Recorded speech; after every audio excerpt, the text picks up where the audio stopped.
शङ्कराचार्यमध्यमाम् अस्मदाचार्यपर्यन्तां वन्दे गुरुपरम्पराम्। या देवी सर्वभूतेषु विद्यारूपेण संस्थिता नमस्तस्यै नमस्तस्यै नमस्तस्यै नमो नमः।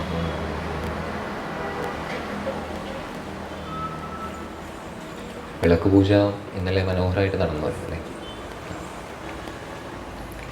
ഇന്ന് കാലാവസ്ഥ അത്ര നമുക്ക് അനുകൂലമല്ലാത്ത മഴയൊക്കെ ആയിട്ട്, തണുപ്പും മഴയൊക്കെ ആയിട്ട് നല്ലോണം പുതച്ച് കിടന്നുറങ്ങാൻ പറ്റിയൊരവസരം. കാലാവസ്ഥ കൂടി മനുഷ്യൻ്റെ മനസ്സിനെ സ്വാധീനിക്കും, ശരിയാണ്. തമോ ഗുണപ്രധാനമായൊരു കാലാവസ്ഥ. പക്ഷെ മനസ്സിനിഷ്ടം പ്രകാശമായ സൂര്യപ്രകാശം നിറഞ്ഞിരിക്കുന്ന ആ ഒരു അന്തരീക്ഷം. സൂര്യദേവിൻ്റെ പ്രകാശം പ്രകൃതിയിൽ വ്യാപിക്കുമ്പോൾ അത് മനസ്സിനെയും ബാധിക്കുന്നുണ്ട്. എന്നാൽ തമോ ഗുണം ബാധിച്ചിരിക്കുന്ന അന്തരീക്ഷം പ്രകൃതിയിലുണ്ടായാൽ അതും മനസ്സിനെയും ബാധിക്കും. അപ്പോൾ ഇവിടെ ആ ഗുണങ്ങളെ, തമോ ഗുണത്തെ അതിജീവിച്ചുകൊണ്ട് ഇപ്പോൾ ഇവിടെ വന്നിരിക്കാൻ പറ്റിയവർ മഹാഭാഗ്യവാന്മാർ തന്നെ. അതിനു വേണ്ടിയിട്ടാണ് നമ്മൾ ഈ ദേവിയെ ഉപാസിക്കുന്നത്, ഗുണങ്ങളെ അതിജീവിക്കുവാൻ വേണ്ടി. ഇനി ചിലർക്ക് ചില സംശയങ്ങളൊക്കെ ഉണ്ടാകും. ഈ നവരാത്രി കാലത്ത് ദേവിയെ മാത്രം ഉപാസിക്കുന്നത്, ദേവിയെ അല്ലാതെ മറ്റേതെങ്കിലും ദേവതയെ ഉപാസിക്കുന്നത് ശരിയാണോ എന്ന് സംശയമുണ്ടാകുകയും. അങ്ങനെയില്ല. ഇഷ്ടദേവൻ ആരായാലും ഏത് സമയത്തും ഉപാസിക്കാം. ഈ നവരാത്രി കാലഘട്ടത്തിൽ കൃഷ്ണനെ ഇഷ്ടമുള്ളവർ കൃഷ്ണനെ തന്നെ ഉപാസിച്ചോളൂ. കാരണം ദേവി കൃഷ്ണൻ്റെ രൂപത്തിലും പ്രകടമാകും, കൃഷ്ണൻ ദേവിയുടെ രൂപത്തിലും പ്രകടമാകും. ഏത് രൂപത്തെ നമ്മൾ ആരാധിക്കുന്നു എന്നതിലല്ല, എല്ലാ രൂപത്തിലുമുള്ള ഒരേ ശക്തി തന്നെയാണ്. അതുകൊണ്ട് ആ സംശയം നമ്മുടെ മനസ്സിൽ നിന്ന് മാറ്റി നിർത്തണം. ഇനിയിപ്പോൾ ശിവൻ്റെ ക്ഷേത്രത്തിൽ പോയി വിഷ്ണുവിൻ്റെ നാമം ജപിക്കുന്നതിലും യാതൊരു പ്രശ്നവുമില്ല. ദേവിയുടെ ക്ഷേത്രത്തിൽ പോയി ശിവൻ്റെ നാമം ജപിച്ചാലും പ്രശ്നമില്ല. നമ്മുടെ മനസ്സിൽ അത് തുടക്കത്തിൽ സംശയമുണ്ടാകുന്നതിന് കാരണം നമ്മൾ ദ്വിതീയ ഭക്തിയിലാണ് നിൽക്കുന്നത്. അതുകൊണ്ടാണ് നമ്മൾ ഓരോരോ രൂപങ്ങളെ ഓരോരോ ഈശ്വരനായി മാത്രം കാണുന്നത്. ശിവനിൽ ദേവിയെ കാണാൻ സാധിക്കാത്തത്, കൃഷ്ണനിൽ ശിവനെ കാണാൻ സാധിക്കാത്തത്, അത് നമ്മുടെ ഭക്തി അപരാഭക്തിയായതുകൊണ്ട്. ക്രമേണ നമ്മൾ കൂടുതൽ കൂടുതൽ ഭക്തിയിൽ നമ്മുടെ ശ്രദ്ധ വർദ്ധിച്ചു വരുമ്പോൾ, അറിവ് നമ്മൾ നേടുമ്പോൾ എല്ലാ രൂപത്തിലും ഒരേ ശക്തിയെ നമുക്ക് കാണാൻ സാധിക്കും. നമ്മൾ ഇന്നലെ കണ്ടത് ദേവി മഹാത്മ്യത്തിലെ ധൂമ്രലോചന വധം വരെയാണ്. 6-ാം അധ്യായം വരെ കണ്ടു. ഇനി അടുത്തത് 7-ാം അധ്യായത്തിൽ ചണ്ഡമുണ്ടന്മാരെ ദേവി വധിക്കുന്നതാണ്. ഇന്നലെ ദേവിയുടെ ഒരു വിശേഷപ്പെട്ട അവതാരത്തെക്കുറിച്ച് നമ്മൾ സംസാരിച്ചിരുന്നു. കൗശികി എന്ന അവതാരം പാർവതി ദേവിയുടെ കോശത്തിൽ നിന്നും പ്രകടമായതുകൊണ്ട് കൗശികി എന്ന നാമധേയം. ഇനി കൗശികി ദേവിയാണ് ശുംഭനിശുംഭന്മാരെ വധിക്കുന്നത്. എന്താണ് കാരണം? അയോനിജയായ ഒരു സ്ത്രീക്ക് മാത്രമേ എന്നെ വധിക്കാവൂ എന്ന് ഇവർക്ക് വരം കിട്ടിയിട്ടുണ്ട്. അതുകൊണ്ടാണ് പാർവതി ദേവിയുടെ അംഗകോശത്തിൽ നിന്നും കൗശികി ദേവി അവതരിക്കുന്നത്. ഇവിടെ കൗശികി ദേവിയുടെ സൗന്ദര്യം കണ്ട് ഈ രാജാക്കന്മാരായ ശുംഭനും നിശുംഭനും അവരുടെ അസുരന്മാരായ ചണ്ഡനെയും മുണ്ടനെയും വിളിച്ച്, ദേവിയെ ഒന്ന് പറഞ്ഞ് പ്രലോഭിപ്പിച്ച് നോക്കൂ, അല്ലെങ്കിൽ മുടിക്ക് പിടിച്ച് വലിച്ച് എൻ്റെ അടുത്തേക്ക് കൊണ്ടുവരൂ എന്ന് പറഞ്ഞയച്ചു. അങ്ങനെയാണ് ആദ്യം ധൂമ്രലോചന പോകുന്നത്. അങ്ങനെ ധൂമ്രലോചനെ ദേവി വധിച്ചു. പിന്നീട് ചണ്ഡമുണ്ടന്മാർ പോവുകയാണ് ദേവിയെ ബന്ധിതയാക്കി ഇങ്ങോട്ട് കൊണ്ടുവരാൻ വേണ്ടി. അങ്ങനെ അവരും 10,000 സൈന്യങ്ങളുടെ മധ്യത്തിൽ യുദ്ധം ചെയ്യുവാൻ താത്പര്യത്തോടുകൂടി ആ ഹിമാലയത്തിലിരിക്കുന്ന ദേവിയുടെ അടുത്തേക്ക് പോവുകയാണ്. അപ്പോൾ ഈ ദേവി എന്താണ് ചെയ്തത്? ഒരു തവണ ഞാൻ ഇവർക്ക് അവസരം കൊടുത്തു, ധൂമ്രലോചനെ വധിച്ച് എൻ്റെ ശക്തി എന്താണെന്ന് കാണിച്ചു കൊടുത്തിട്ടും അവരുടെ അഹങ്കാരം മാറിയില്ല അല്ലേ? അപ്പോൾ ദേവിക്ക് വീണ്ടും കോപം വർദ്ധിച്ചു. ദേവിയുടെ ലലാടപത്മത്തിൽ നിന്നും വീണ്ടും ഒരു രൂപം അവതരിക്കുകയാണ്. ലലാടം എന്ന് പറഞ്ഞാൽ നെറ്റിയില്ല. ദേവിയുടെ ക്രോധത്തിൽ നിന്നും കറുത്ത വർണ്ണമുള്ളൊരു അവതാരം, ആ രൂപമായിരുന്നു മഹാകാളി. മഹാകാളി അവിടെ അവതരിച്ച് അവരോട് യുദ്ധം ചെയ്യാൻ ആരംഭിക്കുകയാണ്. ഈ സൈന്യങ്ങളെല്ലാം വധിക്കുന്നത് ദേവിയുടെ വാഹനമായ സിംഹമാണ്. അങ്ങനെ അനേകം യുദ്ധം തുടർന്ന് കുറേ സമയങ്ങൾക്ക് ശേഷം ഇവർ ക്രോധം കൊണ്ട് ഈ ചണ്ടനും മുണ്ടനും നമ്മൾ വിഗ്രഹത്തിൽ പൂ മൂടുന്നത് പോലെ അസ്ത്രങ്ങൾ കൊണ്ട് ദേവിയെ മൂടാൻ പറ്റുന്ന രീതിയിൽ ഒരുമിച്ച് കുറേ ആയുധങ്ങൾ ദേവിയുടെ നേർക്ക് അയച്ചു. അതെല്ലാം ഒരു നിമിഷം കൊണ്ട് ദേവി മാറ്റി ഓടിച്ചെന്ന് ഈ ചണ്ടൻ്റെയും മുണ്ടൻ്റെയും മുടിക്ക് പിടിച്ച് കഴുത്തങ്ങട് വെറ്റി മാറ്റി അവിടെ കൗശികി ദേവിയുടെ മുമ്പിൽ സമർപ്പിച്ചു. നമ്മൾ യാഗം ചെയ്യുമ്പോൾ അഗ്നിയിലേക്ക് നെയ്യർപ്പിക്കുന്നത് പോലെ ഇവിടെ കാളിദേവി ചണ്ടൻ്റെയും മുണ്ടൻ്റെയും ശിരസ്സെടുത്ത് അവിടെ കൗശികി ദേവിയുടെ പാദപത്മത്തിൽ സമർപ്പിക്കുകയാണ്. അങ്ങനെ ഈ 7-ാം അധ്യായം അവിടെ അവസാനിച്ചു. ഇനി 8-ാമത്തെ അധ്യായത്തിൽ രക്തബീജപഥത്തെക്കുറിച്ചാണ് വർണ്ണിക്കുന്നത്. ഇതെല്ലാം ആരാർക്കാണ് പറഞ്ഞു കൊടുക്കുന്നത്? വസിഷ്ഠ മഹർഷി സുരത മഹാരാജാവിനാണ് പറഞ്ഞു കൊടുക്കുന്നത്. ഈ കഥയിലേക്ക് പ്രവേശിക്കാനുള്ള കാരണം എന്തായിരുന്നു? ആരാണ് ഈ ദേവി? മായയാണ് മനുഷ്യനെ മോഹിപ്പിക്കുന്നത് എന്ന് ഋഷി രാജാവിന് പറഞ്ഞു കൊടുത്തപ്പോൾ ഈ മായ ദേവിയുടെ ശക്തി കൊണ്ടാണ് മനുഷ്യൻ മായയിൽ അകപ്പെടുന്നത് എന്നും ഋഷി പറഞ്ഞപ്പോൾ ഈ രാജാവിന് ആഗ്രഹം തോന്നി, അങ്ങനെയാണെങ്കിൽ ഈ മായയെക്കുറിച്ചും ഈ ദേവിയെക്കുറിച്ചും എനിക്കറിയണമെന്ന്. അങ്ങനെയാണ് ഈ കഥയിലേക്ക് ഋഷി പ്രവേശിക്കുന്നത്. സുമേധസ് മഹർഷി അല്ലെങ്കിൽ വസിഷ്ഠ മഹർഷി. സുമേധസ് എന്ന ശബ്ദത്തിന് അർത്ഥം എന്താണ്? മേധസ് എന്ന് പറഞ്ഞാൽ ബുദ്ധി. ബുദ്ധിയെ ധരിക്കുവാൻ സുമേധസ്, സത്വഗുണമുള്ള ബുദ്ധിയെ ധരിക്കുവാൻ യോഗ്യനായ വ്യക്തിയായതുകൊണ്ടാണ് സുമേധസ് എന്ന പേര്. അങ്ങനെ 8-ാം അധ്യായത്തിലേക്ക് പ്രവേശിക്കുകയാണ്. അവിടെ രക്തബീജവധമാണ് സംഭവിക്കുന്നത്. ചണ്ടനെയും മുണ്ടനെയും വധിച്ചതിനു ശേഷം ഈ ശുംഭനിശുംഭന്മാർ അറിഞ്ഞു, ഇനിയിങ്ങനെ ഞാൻ വെറുതെ എൻ്റെ ചെറിയ ചെറിയ ശക്തികൾ ഈ ദേവിക്ക് മുമ്പിൽ കാണിച്ചതുകൊണ്ട് കാര്യമില്ല. മുഴുവൻ അസുര സൈന്യത്തെയും വിളിച്ചു വരുത്തിയവൻ എന്നിട്ട് ദേവിയുടെ അടുത്തേക്ക് പറഞ്ഞയച്ചു. അങ്ങനെ ഈ കോടിക്കണക്കിന് അസുര സൈന്യം ഈ ഒറ്റയ്ക്കിരിക്കുന്ന ദേവിയുടെ അടുത്തേക്ക് പോവുകയാണ്. ഇതിൽ പ്രധാനപ്പെട്ടത് രക്തബീജനാണ് ഈ സൈന്യത്തെ നയിക്കുന്നത്. ഇത്രയും വലിയൊരു സൈന്യത്തെ കണ്ടപ്പോൾ ഈ കൗശികി ദേവി എന്താണ് ചെയ്തത്? എല്ലാ ദേവന്മാരെയും ആവാഹിച്ചു. ദേവിയുടെ ശക്തി തന്നെയാണ് ത്രിമൂർത്തികളിലും എല്ലാ ദേവന്മാരിലും വസിക്കുന്നത്. അതുകൊണ്ട് ആ ദേവിയുടെ ശക്തിയെ തന്നെ ദേവി ആവാഹിക്കുകയാണ് ഈ യുദ്ധത്തിലേക്ക്. അങ്ങനെ എല്ലാ ദേവന്മാരിൽ നിന്നും അവരുടെ ശക്തികൾ ദേവിയിലേക്ക് വരികയാണ്.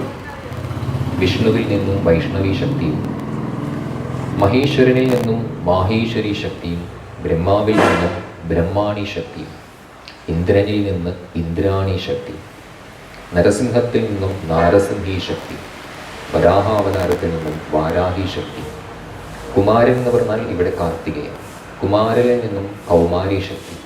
ഇങ്ങനെ ഓരോരോ ദേവതകളിൽ നിന്നും അവരുടെ ശക്തികളും ആയുധങ്ങളും ഇവിടെ ദേവിയിലേക്ക് പ്രവഹിക്കുകയാണ്. എന്തിനാണ്? ഇത്രയും വലിയ സൈന്യത്തെ ഒരുമിച്ച് എളുപ്പത്തിൽ അവരെ വധിക്കുവാൻ വേണ്ടിയിട്ടാണ് ദേവി ഇത്രയും ശക്തികളെ ആവാഹിക്കുന്നത്. അങ്ങനെ ബ്രഹ്മാണി ശക്തി അവിടെ പ്രകടമാവുന്നത് താമരപ്പൂവിലിരുന്നുകൊണ്ട് കയ്യിൽ ഒരു ജപമാലയും കമണ്ഡലവുമായിട്ടാണ്. വിഷ്ണുവിൻ്റെ ശക്തിയായ വൈഷ്ണവി ഗദയും ചക്രവുമായി പ്രകടമാകുന്നു. മഹേശ്വരൻ്റെ ശക്തിയായ മാഹേശ്വരി ശൂലവുമായി പ്രകടമാകുന്നു. ഇന്ദ്രൻ്റെ ശക്തിയായ ഇന്ദ്രാണി വജ്രായുധമായി. അങ്ങനെ പല പല ശക്തി രൂപങ്ങൾ ഈ യുദ്ധത്തിലേക്ക് വരികയാണ്. എന്നിട്ട് ഈ അസുര സൈന്യത്തോട് യുദ്ധം ചെയ്യാൻ തുടങ്ങും. അങ്ങനെ ഈ ദേവിയുടെ വിവിധ രൂപങ്ങൾ വളരെ കുറച്ച് സമയം കൊണ്ട് തന്നെ അസുര സൈന്യത്തെ വധിക്കുന്നത് കണ്ട് കുറേ പേർ യുദ്ധത്തിൽ നിന്ന് പിന്മാറാൻ തുടങ്ങിയത് കണ്ടപ്പോൾ ഇവിടെ രക്തബീജൻ എന്ന അത്യന്തം ശക്തിശാലിയായ ഒരു അസുരൻ ദേവിയുടെ സമക്ഷം. എന്നിട്ടും ദേവി വീണ്ടും ഒരു അവസരം കൊടുത്തു. മഹാദേവനെ വിളിച്ചുകൊണ്ട് പറഞ്ഞു, അങ്ങ് എൻ്റെ ഒരു ദൂത് ഈ രക്തബീജനെ അറിയിക്കണം. നോക്കൂ, വെറുതെ യുദ്ധം ചെയ്യാൻ വന്നുകൊണ്ട് ജീവൻ നഷ്ടമാക്കേണ്ട, തിരികെ പോവും, വീണ്ടും ഞാൻ ജീവൻ ദാനമായി നൽകാമെന്ന് കൗശികി ദേവി മഹാദേവനോട് എൻ്റെ ഈ ദൂത് അങ്ങ് ഈ അസുരന്മാരെ അറിയിക്കണമെന്ന് പറഞ്ഞു. മഹാദേവൻ ഇവിടെ ദേവിയുടെ ദൂതനായി രക്തബീജൻ്റെ സമക്ഷമെത്തി ദേവി പറഞ്ഞ കാര്യങ്ങളെല്ലാം അറിയിച്ചു. എന്നിട്ടും രക്തബീജൻ ദേവിയുടെ ശക്തികളെ മനസ്സിലാക്കാൻ തയ്യാറായില്ല. അപ്പോൾ ഇവിടെ ദേവിക്ക് ഒരു പുതിയ നാമം ലഭിക്കുകയാണ്. ശിവദൂതി എന്ന നാമം ഇവിടെ ചണ്ഡികാദേവിക്ക് ലഭിച്ചു. ശിവദൂതി എന്ന നാമം ലഭിക്കാൻ കാരണം ശിവൻ ദൂതനായി ദേവിയുടെ സമക്ഷം നിന്നതുകൊണ്ട് ദേവിക്ക് ശിവദൂതി എന്ന നാമവും കൂടി അവർ ലഭിക്കുകയാണ്. ദേവിയുടെ ദൂതും ശിവൻ്റെ ആ വാക്കുകളൊന്നും രക്തബീജൻ കേൾക്കാതെ യുദ്ധത്തിനായി വന്നു. ഈ രക്തബീജൻ്റെ പ്രത്യേകത, ഓരോ തുള്ളി രക്തം ഭൂമിയിൽ പതിച്ചാലും അത് ഓരോരോ അസുരന്മാരായിട്ട് ആവിർഭവിക്കും. അങ്ങനെ ഈ യുദ്ധത്തിൽ ദേവിയുടെ വിവിധ രൂപങ്ങൾ രക്തബീജനുമായി യുദ്ധം ചെയ്യാറുണ്ട്. പക്ഷെ ഓരോ തവണ ദേവി ഓരോ ആയുധം കൊണ്ട് ഈ അസുരനെ വധിക്കുവാൻ ശ്രമിക്കുമ്പോഴും ആ രക്തത്തിൽ നിന്നും പുതിയ പുതിയ രൂപങ്ങൾ പ്രകടമാകുന്നത് കണ്ട് ആ ദേവന്മാർക്കെല്ലാം വിഷാദം ബാധിക്കുവാൻ തുടങ്ങി. ഈ യുദ്ധത്തിൽ പരാജയപ്പെട്ടു പോകുമോ എന്ന ഭയം ദേവന്മാരുടെ മനസ്സിൽ ഉണ്ടാകാൻ തുടങ്ങി. അപ്പോൾ ഇവിടെ ദേവി ആദിശക്തി, ഇനി ഒരു കാര്യം ശ്രദ്ധിക്കൂ, ഇവിടെ ഒരേ ദേവിയെ തന്നെയാണ് ഇവിടെ പല പല നാമങ്ങളിലും കുറിച്ച് സംബോധന ചെയ്യുന്നത്. കാളിയായിട്ടും കൗശികയായിട്ടും ആദിശക്തിയായിട്ടും ചണ്ഡികാദേവിയായിട്ടും. ഇനി ചണ്ഡനെയും മുണ്ടനെയും ദേവി ഹനിച്ചതുകൊണ്ട് ദേവിക്ക് ചാമുണ്ട എന്നൊരു പേരും കൂടി ലഭിച്ചു.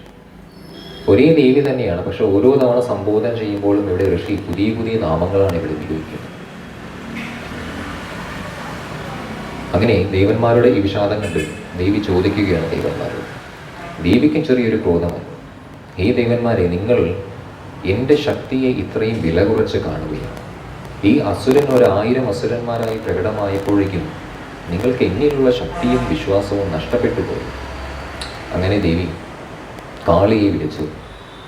കാളിയോട് പറഞ്ഞു, ഞാൻ ഓരോ അസുരനെയും വധിക്കുമ്പോൾ അവൻ്റെ ശരീരത്തിൽ നിന്ന് പുറത്തു വീഴുന്ന രക്തത്തെ ദേവി സ്വീകരിച്ചാൽ ദേവിയുടെ മുഖം വലുതാക്കിക്കൊണ്ട് ആ രക്തത്തുള്ളികൾ ഭൂമിയിൽ പതിക്കാതെ ദേവി അതിനെ സ്വീകരിക്കണമെന്ന്. ചണ്ഡികാദേവിയുടെ ആജ്ഞപ്രകാരം ഓരോ തവണ ഓരോ അസുരനെ വധിക്കുമ്പോഴും വധിക്കുമ്പോൾ പുറത്തു വരുന്ന രക്തത്തെ കാളിദേവി കുടിക്കുവാൻ തുടങ്ങി. പേടി തോന്നുമല്ല ഇങ്ങനെ കേൾക്കുമ്പോൾ. പക്ഷേ കുറച്ച് മനസ്സിനെ ആകർഷിക്കുന്ന രീതിയിൽ ഇത് അവതരിപ്പിച്ചാലേ നമുക്ക് ബോറടിക്കാതിരിക്കും. കുറച്ച് പേടിയും ആസ്വാദനമൊക്കെ നമുക്ക് വേണ്ട പുരാണങ്ങൾ വായിക്കും. അങ്ങനെ ഈ ചണ്ഡികാദേവി രക്തബീജനെ വധിക്കുകയുണ്ടായി. തുടർന്ന് ദേവന്മാർ വീണ്ടും ദേവിയെ സ്തുതിക്കാൻ തുടങ്ങി. അങ്ങനെ 8ാമത്തെ അധ്യായം അവിടെ അവസാനിച്ചു. ഇനിയും അധ്യായങ്ങളുണ്ട്, 13 അധ്യായങ്ങൾ വരെയുണ്ട്. അത് നമുക്ക് ഇനി തുടർന്നുള്ള ദിവസങ്ങളിൽ കാണാം. ഇനി ഞാൻ വീണ്ടും സ്ഥിരം ചോദിക്കാറുള്ള ചോദ്യങ്ങൾ ഒന്നുകൂടി ചോദിക്കട്ടെ. കാരണം 9 ദിവസങ്ങൾ നിങ്ങൾ ഇവിടെ ഇരുന്ന് കേട്ടല്ലേ. എന്തെങ്കിലുമൊക്കെ സംസ്കൃത ശബ്ദങ്ങളുടെ അർത്ഥം മനസ്സിൽ ഉറച്ചിരിക്കും, മറന്നു പോകാത്ത രീതി. എന്താണ് മനസ്സ്? ഓർമ്മയുണ്ടോ? 4-5 ദിവസം തുടർച്ചയായി കേട്ടു തുടങ്ങി. ഞാൻ എല്ലാ ദിവസവും സ്ഥിരമായി ചോദിക്കാറുണ്ട് ഈ 3 വാക്കുകൾ. എന്താണ് മനസ്സ്, എന്താണ് ബുദ്ധി, എന്താണ് മോഹം? 9 ദിവസം കഴിയുമ്പോഴേക്കും ചുരുങ്ങിയത് ഈ 3 വാക്കുകളെങ്കിലും നിങ്ങളുടെ മനസ്സിൽ തീർച്ചയായിട്ടും ഉറച്ചിരിക്കും. അതുകൊണ്ടാണ് വീണ്ടും വീണ്ടും ആവർത്തിക്കുന്നത്. മനസ്സിന് ശങ്കരാചാര്യർ പറയുന്നത് സങ്കല്പ വികൽപാത്മികം മനഃ. ഒരു കാര്യം ഇന്ന് ചെയ്യണമെന്ന് തീരുമാനിക്കും, നാളെ അത് ചെയ്യാനുള്ള സമയമാകുമ്പോഴേക്കും എന്തെങ്കിലും ന്യായീകരണങ്ങൾ കണ്ടുകൊണ്ട് നമ്മളെ അതിൽ നിന്ന് മാറ്റി നിർത്തും. എന്നാൽ ബുദ്ധിയോ നിശ്ചയാത്മിക ബുദ്ധി, ചെയ്യാൻ തീരുമാനിച്ച കാര്യം പ്രയാസങ്ങൾ നേരിട്ടാലും അതിൽ തന്നെ ഉറച്ചു നിൽക്കുവാനുള്ള ദൃഢമായ തീരുമാനം, അതാണ് ബുദ്ധി. ഇനി മോഹം എന്ന ശബ്ദത്തിനർത്ഥം ആഗ്രഹമല്ല, മുഹ്യതി അനേന ഇത് മോഹ. ഏതെല്ലാം ചിന്തകളാണോ നമ്മളെ ദുർബലമാക്കുന്നത് അവയെ എല്ലാം ഒരുമിച്ച് വിളിക്കുന്നതാണ് മോഹം. ഇനി ഭക്തി എത്ര വിധമാണുള്ളത്? 4 തരം ഭക്തികളുണ്ട്. ആർത്തൻ, അർത്ഥാർത്തു, ജിജ്ഞാസു, ജ്ഞാനി. ഇതിൽ വെച്ച് ജ്ഞാനി എന്ന ഭക്തൻ മാത്രമാണ് പ്രഥമാ ഭക്തിയിൽ ഉൾപ്പെടുന്നത്.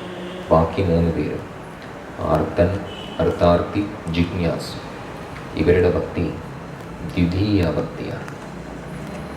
ഇനി ഭക്തിയെ അനുഭവിക്കണമെങ്കിൽ അതിന് ഏറ്റവും വേണ്ടത് ശ്രദ്ധയാണ്. നാമത്തിന് ശക്തിയുണ്ട്, അത് നമുക്ക് അനുഭവിക്കണമെങ്കിൽ അതിനു വേണ്ട ആദ്യത്തെ ഗുണവും ആ നാമത്തിലുള്ള ശ്രദ്ധയാണ്. നാമത്തിലുള്ള ശ്രദ്ധ വരണമെങ്കിൽ വയറു നിറയെ ഭക്ഷണം കഴിച്ച് ഉടനെ തന്നെ നാമം ജപിക്കാനിരുന്നാൽ നാമത്തിലുള്ള ശ്രദ്ധ വരില്ല. കാരണം ഭക്ഷണം കഴിച്ചാൽ ശരീരത്തിൽ ദഹന പ്രക്രിയ നടന്നുകൊണ്ടേയിരിക്കും. അങ്ങനെ ശരീരത്തിൽ ഒരു ജോലി ശരീരം ചെയ്തുകൊണ്ടിരിക്കുമ്പോൾ ഈ മനസ്സിനെയും അത് സ്വാധീനിക്കും. അതുകൊണ്ട് മനസ്സിനെ ഏകാഗ്രത ലഭിക്കുക. അതുകൊണ്ട് ഇതിന് ഏറ്റവും നല്ല സമയം രാവിലെ ഒരു 3 മണി എന്നുള്ള സമയം, 4 മണി, 5 മണി. അതൊന്നും പറ്റിയില്ലെങ്കിലും സൂര്യോദയത്തിന് മുൻപുള്ള സമയം, മനസ്സുറങ്ങി ഉണരുന്ന സമയത്ത് പൊതുവെ ചിന്തകളുടെ എണ്ണം മനസ്സിൽ കുറവായിരിക്കും, മനസ്സ് ശാന്തമായിരിക്കും. ശരീരത്തിലും ഭക്ഷണം കഴിച്ച് മണിക്കൂറുകൾ കഴിഞ്ഞതിന് ശേഷം ശരീരവും അതിന് പറ്റിയൊരു ഉന്മേഷത്തിലേക്ക് വീണ്ടും തിരിച്ചു വന്നിട്ടുണ്ടാകും. അതുകൊണ്ട് പ്രഭാതത്തിൽ സൂര്യോദയത്തിന് മുമ്പുള്ള ആ സമയത്തെ നമ്മൾ പ്രയോജനപ്പെടുത്തിയിട്ടില്ലെങ്കിൽ അത്രയും ശാന്തമായൊരു അന്തരീക്ഷം പ്രകൃതിയിൽ മറ്റൊരു സമയത്ത് ലഭിക്കില്ല. പിന്നീട് ഇനി രാവിലെ വളരെ തിരക്ക് പിടിച്ച് നാമം ജപിക്കാൻ ഒട്ടും സമയം കിട്ടാത്തവരാണെങ്കിലും രാത്രി ആയതിനു ശേഷം കിടക്കുന്നതിന് മുമ്പ് ഒരു 9 മണിക്ക് ശേഷം വീണ്ടും പ്രകൃതി ശാന്തമാകുന്നു. ഒരു അദ്ഭുത സിദ്ധിയുള്ള ഒരു മഹായോഗി ഉണ്ടായിരുന്നു. ദ സെയിൻറ്റ് വിത്ത് 2 ബോഡീസ് എന്നാണ് എല്ലാവരും അദ്ദേഹത്തെ വിളിക്കുക. അദ്ദേഹത്തിൻ്റെ പ്രത്യേകത എന്താണെന്നറിയാം? അദ്ദേഹം 1800 കാലഘട്ടത്തിലായിരുന്നു നമ്മുടെ നോർത്തിലായിരുന്നു അദ്ദേഹം താമസിച്ചത്. ഒരു ഗവൺമെൻറ് ജോലിക്കാരനായിരുന്നു. ഇദ്ദേഹം രാവിലെ ഓഫീസിലേക്ക് പോയാൽ വീട്ടിലേക്ക് തിരികെ എത്താൻ 5 മണിയാകും. അപ്പോൾ ഇദ്ദേഹത്തിന് എന്താണ് പണി? രാവിലെ ഇരുന്ന് അനുഷ്ഠാനം പരിശീലിക്കാനൊന്നും സമയം കിട്ടില്ല.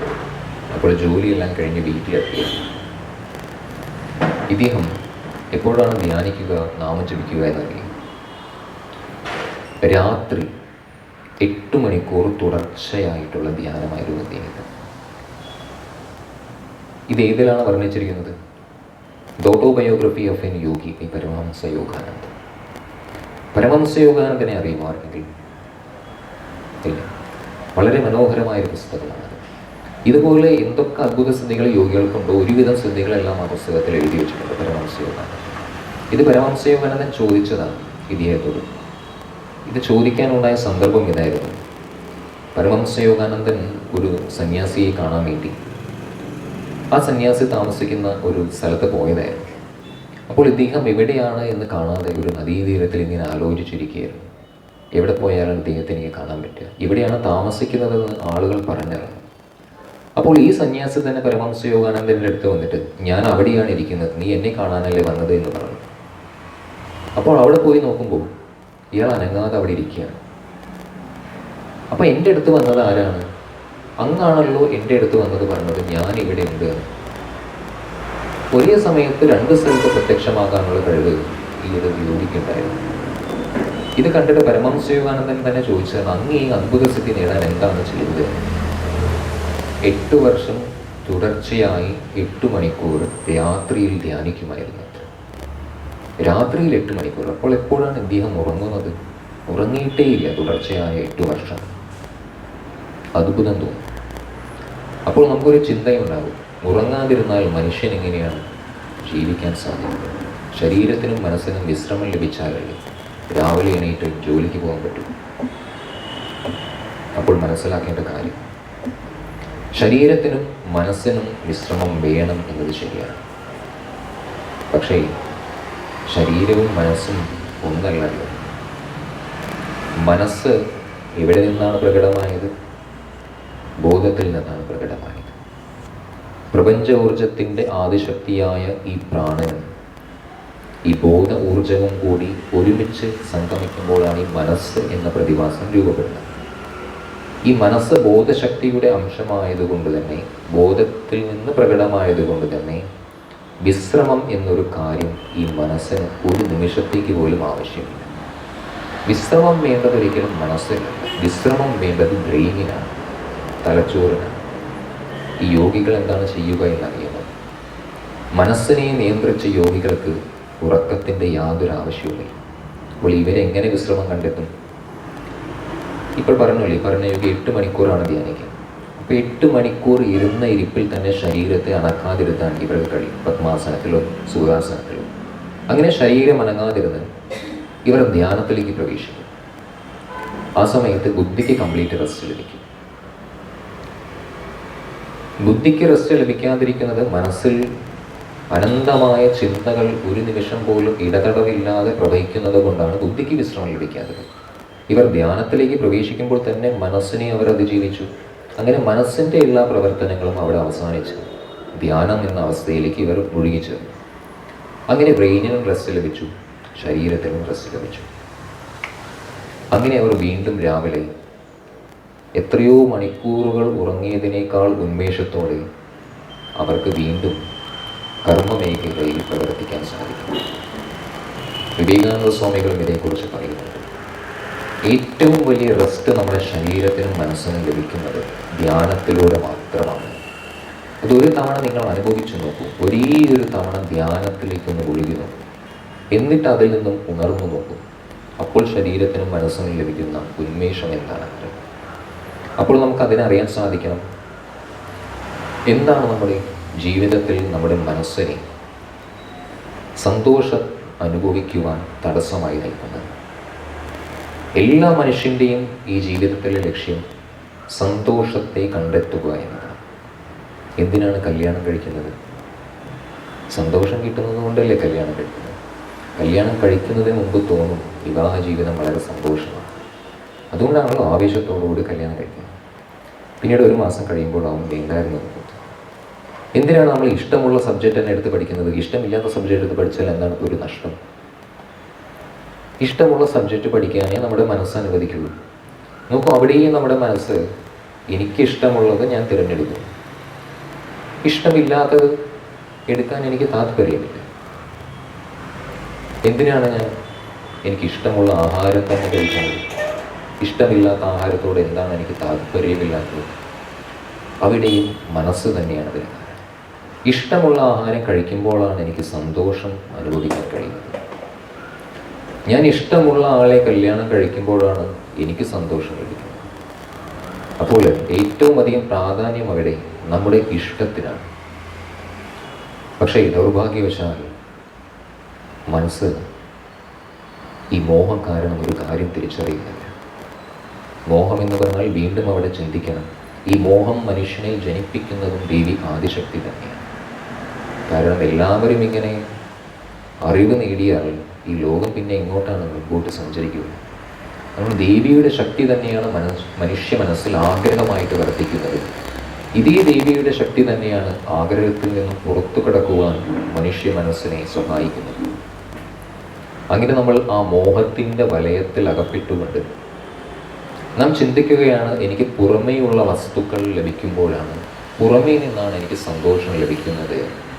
അതുകൊണ്ടാണ് നമ്മൾ ഇഷ്ടമുള്ള വസ്തുക്കളുടെ പുറകെ സഞ്ചരിക്കുന്നത്. എന്നാൽ ഇവിടെ ഋഷി പറയുന്നു, സന്തോഷം അത് മനുഷ്യൻ്റെ അകത്താണ്. സന്തോഷം ആത്മാവിലാണ്. ഈശ്വരൻ ആനന്ദത്തിൻ്റെ സ്വരൂപം തന്നെയാണ്. എന്നാൽ ഇവിടെ നമ്മുടെ ഏറ്റവും വലിയ പ്രശ്നവും ഈ മനസ്സിലുള്ള ആഗ്രഹങ്ങളെയും മനസ്സിലുള്ള തൃഷ്ണകളെയും അടക്കി നിർത്തി ഒരു 5 മിനിറ്റ് നേരത്തേക്കെങ്കിലും കണ്ണടച്ച് നാമം ജപിക്കുക എന്നതാണ് ഏറ്റവും വലിയ മനസ്സിൻ്റെ പ്രശ്നം. കാരണം മനസ്സതിനനുവദിക്കില്ല. മനസ്സിലെ ചിന്തകൾ ശാന്തമായി നിൽക്കില്ല ഒരു നിമിഷം പോലും. അപ്പോൾ പിന്നെ എന്താണ് നാമം?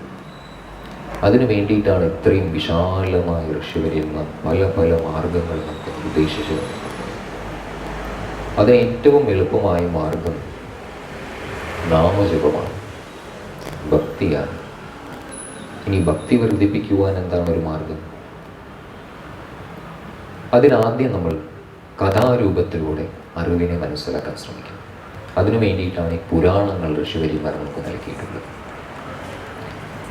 ഒരിക്കലും ഞാൻ ഇന്നലെ കബീർദാസിനെ കുറിച്ച് പറഞ്ഞു. കബീർദാസിൻ്റെ മകനായ കമാൽ ഈശ്വരനാമത്തിൻ്റെ മഹിമയെ അറിയുവാൻ വേണ്ടി അച്ഛനോട് ചോദിച്ചപ്പോൾ കബീർദാസ് നേരെ തൻ്റെ മകനായ കമാലിനെ സൂർദാസിൻ്റെ അടുത്തേക്ക് പറഞ്ഞയച്ചു. ഈ സൂർദാസ് കമാലിനോട് പറഞ്ഞു, നീ പോയിട്ട് ആ പുഴയിൽ നിന്നും ഒരു ശവം ഇങ്ങോട്ട് എടുത്തുകൊണ്ടുവരാം, മരിച്ചു കിടക്കുന്ന ശരീരം. അങ്ങനെ ഈ സൂർദാസിൻ്റെ നിർദ്ദേശപ്രകാരം കബീർദാസിൻ്റെ മകനായ കമാൽ പുഴയിൽ നിന്നും ഒരു ശവശരീരം എടുത്തുകൊണ്ടുവന്നു. ഈ സൂർദാസ് എന്ത് ചെയ്തു? ഒരേ ഒരു തവണ രാമമന്ത്രം ആ മരിച്ചു കിടക്കുന്ന ശരീരത്തിൻ്റെ ചെവിയിൽ ജപിച്ചത് അത് ജീവനുള്ള ശരീരമായിട്ടുണ്ട്. ഇങ്ങനെ അനേകം അനുഭവങ്ങൾ ഈ കബീർദാസ് സ്വന്തം മകന് പലതവണ കാണിച്ചു കൊടുത്തപ്പോൾ വേറെ നിവൃത്തിയില്ല. ഇതെന്തോ ഒരു ശക്തി ഈ നാമത്തിനുണ്ട് എന്ന് ആ മകന് മനസ്സിലായി. ഇതുപോലെ ഒരിക്കൽ ഒരു സാധു കണ്ടാൽ പിച്ചക്കാരനാണെന്ന് തോന്നുന്നു. ഇവിടെ ഇരുന്ന് നാമം ജപിക്കുമ്പോൾ ഈ ആളുകൾ ഇദ്ദേഹത്തിൻ്റെ വേഷം കണ്ടിട്ട് ഇദ്ദേഹത്തിന് ഭക്ഷണം കൊടുക്കും. അങ്ങനെ ഇദ്ദേഹത്തിന് കിട്ടിയ ഭക്ഷണം ഇദ്ദേഹം തൻ്റെ അടുക്കൽ ഒരു നായ വന്നിട്ടുണ്ടായിരുന്നു. നായ. അപ്പോൾ ഒരു ഉരുള ഈ സന്യാസി കഴിക്കും, അടുത്ത ഉരുള ഈ സന്യാസി തന്നെ നായയുടെ വായിലേക്ക് ഉരുട്ടിക്കൊടുക്കും. ഇത് കണ്ടിട്ട് എല്ലാവരും ഇയാളെ കളിയാക്കാൻ തുടങ്ങി. വിക്ഷിപ്തനായ ഭ്രാന്തൻ. ഈ സന്യാസിയെ വിളിച്ച് ചോദിച്ചു, നിങ്ങൾ എന്തിനാണ് എന്നെ പരിഹസിക്കുന്നത്? ഞാൻ എന്താണ് ചെയ്യുന്നതെന്ന് നിങ്ങൾക്ക് പറഞ്ഞു തരട്ടെ. വിഷ്ണുവിനെ ഭക്ഷണം കഴിപ്പിക്കുക. ഇവിടെ നായിയായിട്ട് എൻ്റെ വന്നിൽ വന്നതും ഭഗവാൻ വിഷ്ണു തന്നെയാണ്. എന്നിലിരിക്കുന്നതും വിഷ്ണുവിൻ്റെ സ്വഭാവം തന്നെയാണ്. അങ്ങനെ വിഷ്ണുവിനെ ഭക്ഷണം കഴിപ്പിക്കുന്നതിൽ ഹേ വിഷ്ണു, നീ എന്തിനാണ് എന്നെ പരിഹസിക്കുന്നത്? അപ്പോൾ എന്നിലും ആ നായയിലും ആ പരിഹസിക്കുന്ന വ്യക്തിയിലും വിഷ്ണുവിനെ കാണാൻ ആർക്കാണ് സാധിക്കില്ല? അപരാഭക്തിക്ക് സാധിക്കില്ല, പരാഭക്തിക്ക് സാധിക്കും. പരാഭക്തിയിലേക്ക് എത്തുവാൻ എന്താണ് മാർഗം? അതിനാ 3 പാതയിലൂടെ നമ്മൾ സഞ്ചരിക്കുക തന്നെ വേണം. കർമ്മയോഗം, ഭക്തിയോഗം, രാജയോഗം, ജ്ഞാനയോഗം. അവസാനമായ ജ്ഞാനയോഗത്തിലേക്ക് എത്തിയാൽ മാത്രമേ അപരാഭക്തിയിൽ നിന്നും മാറി പരാഭക്തിയിലേക്ക് പ്രവേശിക്കാൻ നമുക്ക് സാധിക്കുകയുള്ളൂ. ഈ ഈശ്വരനെ ഏത് രൂപത്തിലാണ് നമ്മൾ നമ്മുടെ കണ്ണിൻ്റെ മുമ്പിൽ അനുഭവിച്ചറിയേണ്ടത്? ഈശ്വരൻ്റെ വിഭൂതികൾ ഏത് രൂപത്തിൽ നമുക്ക് അനുഭവിക്കാൻ സാധിക്കും? ഋഷി പറയുന്നു, ശ്രദ്ധിക്കൂ. നമ്മുടെ ഞരമ്പുകളിലൂടെ ഈ രക്തത്തെ പ്രവഹിപ്പിക്കുന്ന ആ ശക്തി അതാരാണ്? നമ്മൾ കഴിക്കുന്ന ഭക്ഷണത്തെ ദഹിപ്പിച്ച് അതിൽ ചണ്ടിയും അതിൽ വെള്ളം പുറത്തു കളഞ്ഞ് ആഹാരത്തെ ചുവന്ന നിറമുള്ള രക്തമാക്കി മാറ്റുന്ന ആ ഒരു ശക്തി ഏതാണ്? നമ്മുടെ കണ്ണിൽ പൊടികൾ വീഴാതെ, പൊടി വീഴുമ്പോഴേക്കും അറിയാതെ നമ്മൾ കണ്ണടയ്ക്കും. ഇതാരുടെ ശക്തി കൊണ്ടാണ്? ഇനി ഒരു പുരുഷ ശരീരത്തിലെ ബീജം സ്ത്രീ ശരീരത്തിലെ അണ്ടവുമായി കൂട്ടിച്ചേർത്ത് അതിനെ ഒരു കുട്ടിയുടെ രൂപത്തിലാക്കുന്ന ശക്തി, ആ ശക്തി ഏതാണ്? ഇനി ഒരമ്മയുടെ സ്ഥലങ്ങളിൽ പാലിനെ രൂപപ്പെടുത്തുന്നതാരാണ്? ആ ഒരു ശക്തി ഏതാണ്? ഈ പാറക്കെട്ടുകൾക്കിടയിൽ താമസിക്കുന്ന തവളക്കുഞ്ഞുങ്ങൾക്ക് ഈ ഭോജനം നൽകുന്നതാരാണ്? ഹിമാലയത്തിലെ ഗൗരീകുണ്ഡം എന്ന തണുപ്പേറിയ ഒരു പ്രദേശമുണ്ട്. ആ മലകൾക്കടിയിൽ വസിക്കുന്ന മീനുകളുടെ ശരീരത്തിൽ ആ മഞ്ഞുകൾക്കിടയിൽ നിൽക്കുമ്പോൾ അവരുടെ ശരീരത്തിന് ചൂട് നൽകുന്ന ആ ഒരു ശക്തി ഏതാണ്? ഈ ഭൂമിയിലുള്ള എല്ലാ വൃക്ഷങ്ങൾക്കും എല്ലാ മൃഗങ്ങൾക്കും സമയത്തിന് ആഹാരം എത്തിച്ചു കൊടുക്കുന്ന ആ ഒരു ശക്തി ഏതാണ്? ഈ പ്രകൃതിയുടെ ഏതൊരു ഇഞ്ചിൽ നോക്കിയാലും ഈശ്വരൻ്റെ ശക്തി അനിഷേധ്യമാണെന്ന് നമുക്ക് അറിയാൻ സാധിക്കണമെങ്കിൽ അതിന് വേണ്ട ഒരു ബുദ്ധി നമ്മൾ രൂപപ്പെടുത്തിയെടുക്കണം. അതുകൊണ്ട് ഈശ്വരൻ ഉണ്ടോ എന്ന് ചോദിച്ചാൽ ഈശ്വരനെ അനുഭവിക്കാൻ നമുക്ക് സാധിക്കും. അത് ഭക്തിമാർഗത്തിലൂടെ. ഭക്തി എന്ന ശബ്ദത്തിന് യഥാർത്ഥ അർത്ഥം അറിവ് എന്ന് തന്നെയാണ്. ജ്ഞാനഭക്തിയാണ് നമുക്ക് ഏറ്റവും ശ്രേഷ്ഠമായി ഇവിടെ ഋഷിവര്യന്മാർ ഉദ്ദേശിച്ചിരുന്നത്. ഇതാരാണ് ഈ ഫോട്ടോയിൽ കാണുന്നത്? ഇന്നലെ ഞാൻ ചോദിച്ചു. സ്വാമി ശിവാനന്ദ.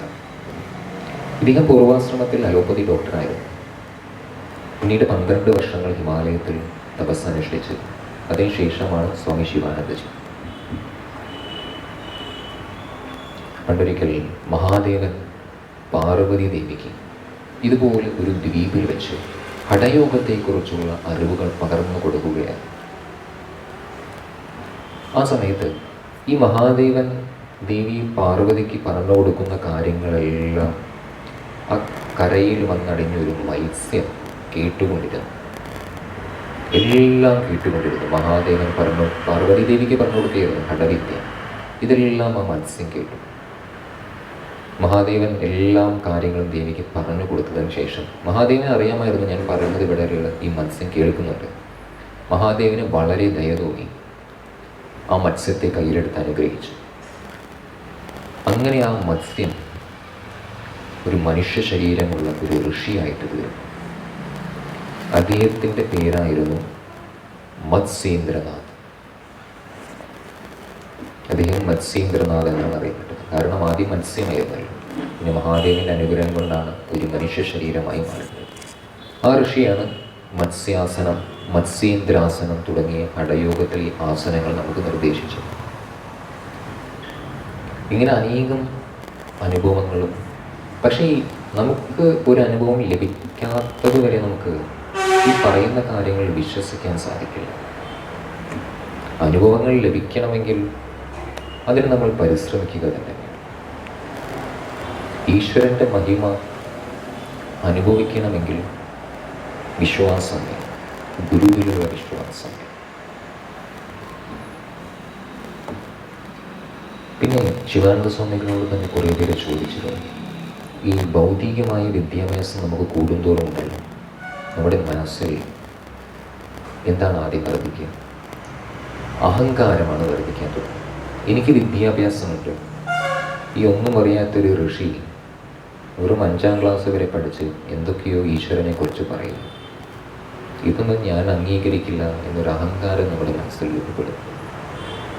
വിശേഷിച്ചും ഋഷി പറയുന്നുണ്ട്, നിങ്ങളുടെ വിദ്യാഭ്യാസം നിങ്ങൾക്ക് എത്രയുണ്ടായാലും ഈശ്വരനെ കാണാൻ ഒരിക്കലും നിങ്ങൾക്ക് സാധിക്കില്ല. ഇത് വിവേകാനന്ദ സ്വാമികൾ തന്നെ പറഞ്ഞിരുന്നു. വിവേകാനന്ദ സ്വാമികൾ രാമകൃഷ്ണ പരമഹംസരോട് ചോദിച്ചിരുന്നു, അങ്ങ് ഈശ്വരനെ കണ്ടിട്ടുണ്ടോ? എൻ്റെ മുമ്പിൽ നിൽക്കുന്ന നിന്നേക്കാൾ വ്യക്തമായിട്ട് ഈശ്വരനെ എനിക്ക് കാണാൻ സാധിക്കുന്നുണ്ട് എന്ന് രാമകൃഷ്ണ പരമഹംസർ പറഞ്ഞു. ഇവിടെ രാമകൃഷ്ണ പരമഹംസരുടെ വിദ്യാഭ്യാസം വെറും 4ാം ക്ലാസ് ആയിരുന്നു. വിവേകാനന്ദ സ്വാമികൾ ഇംഗ്ലീഷ് ലിറ്ററേച്ചർ കഴിഞ്ഞ ഒരാളായിരുന്നു. വീണ്ടും ഇവിടെ ഋഷി പറയുന്നത് ഇതാണ്, വിദ്യാഭ്യാസമല്ല ഈശ്വര ദർശനത്തിന് വേണ്ട യോഗ്യത.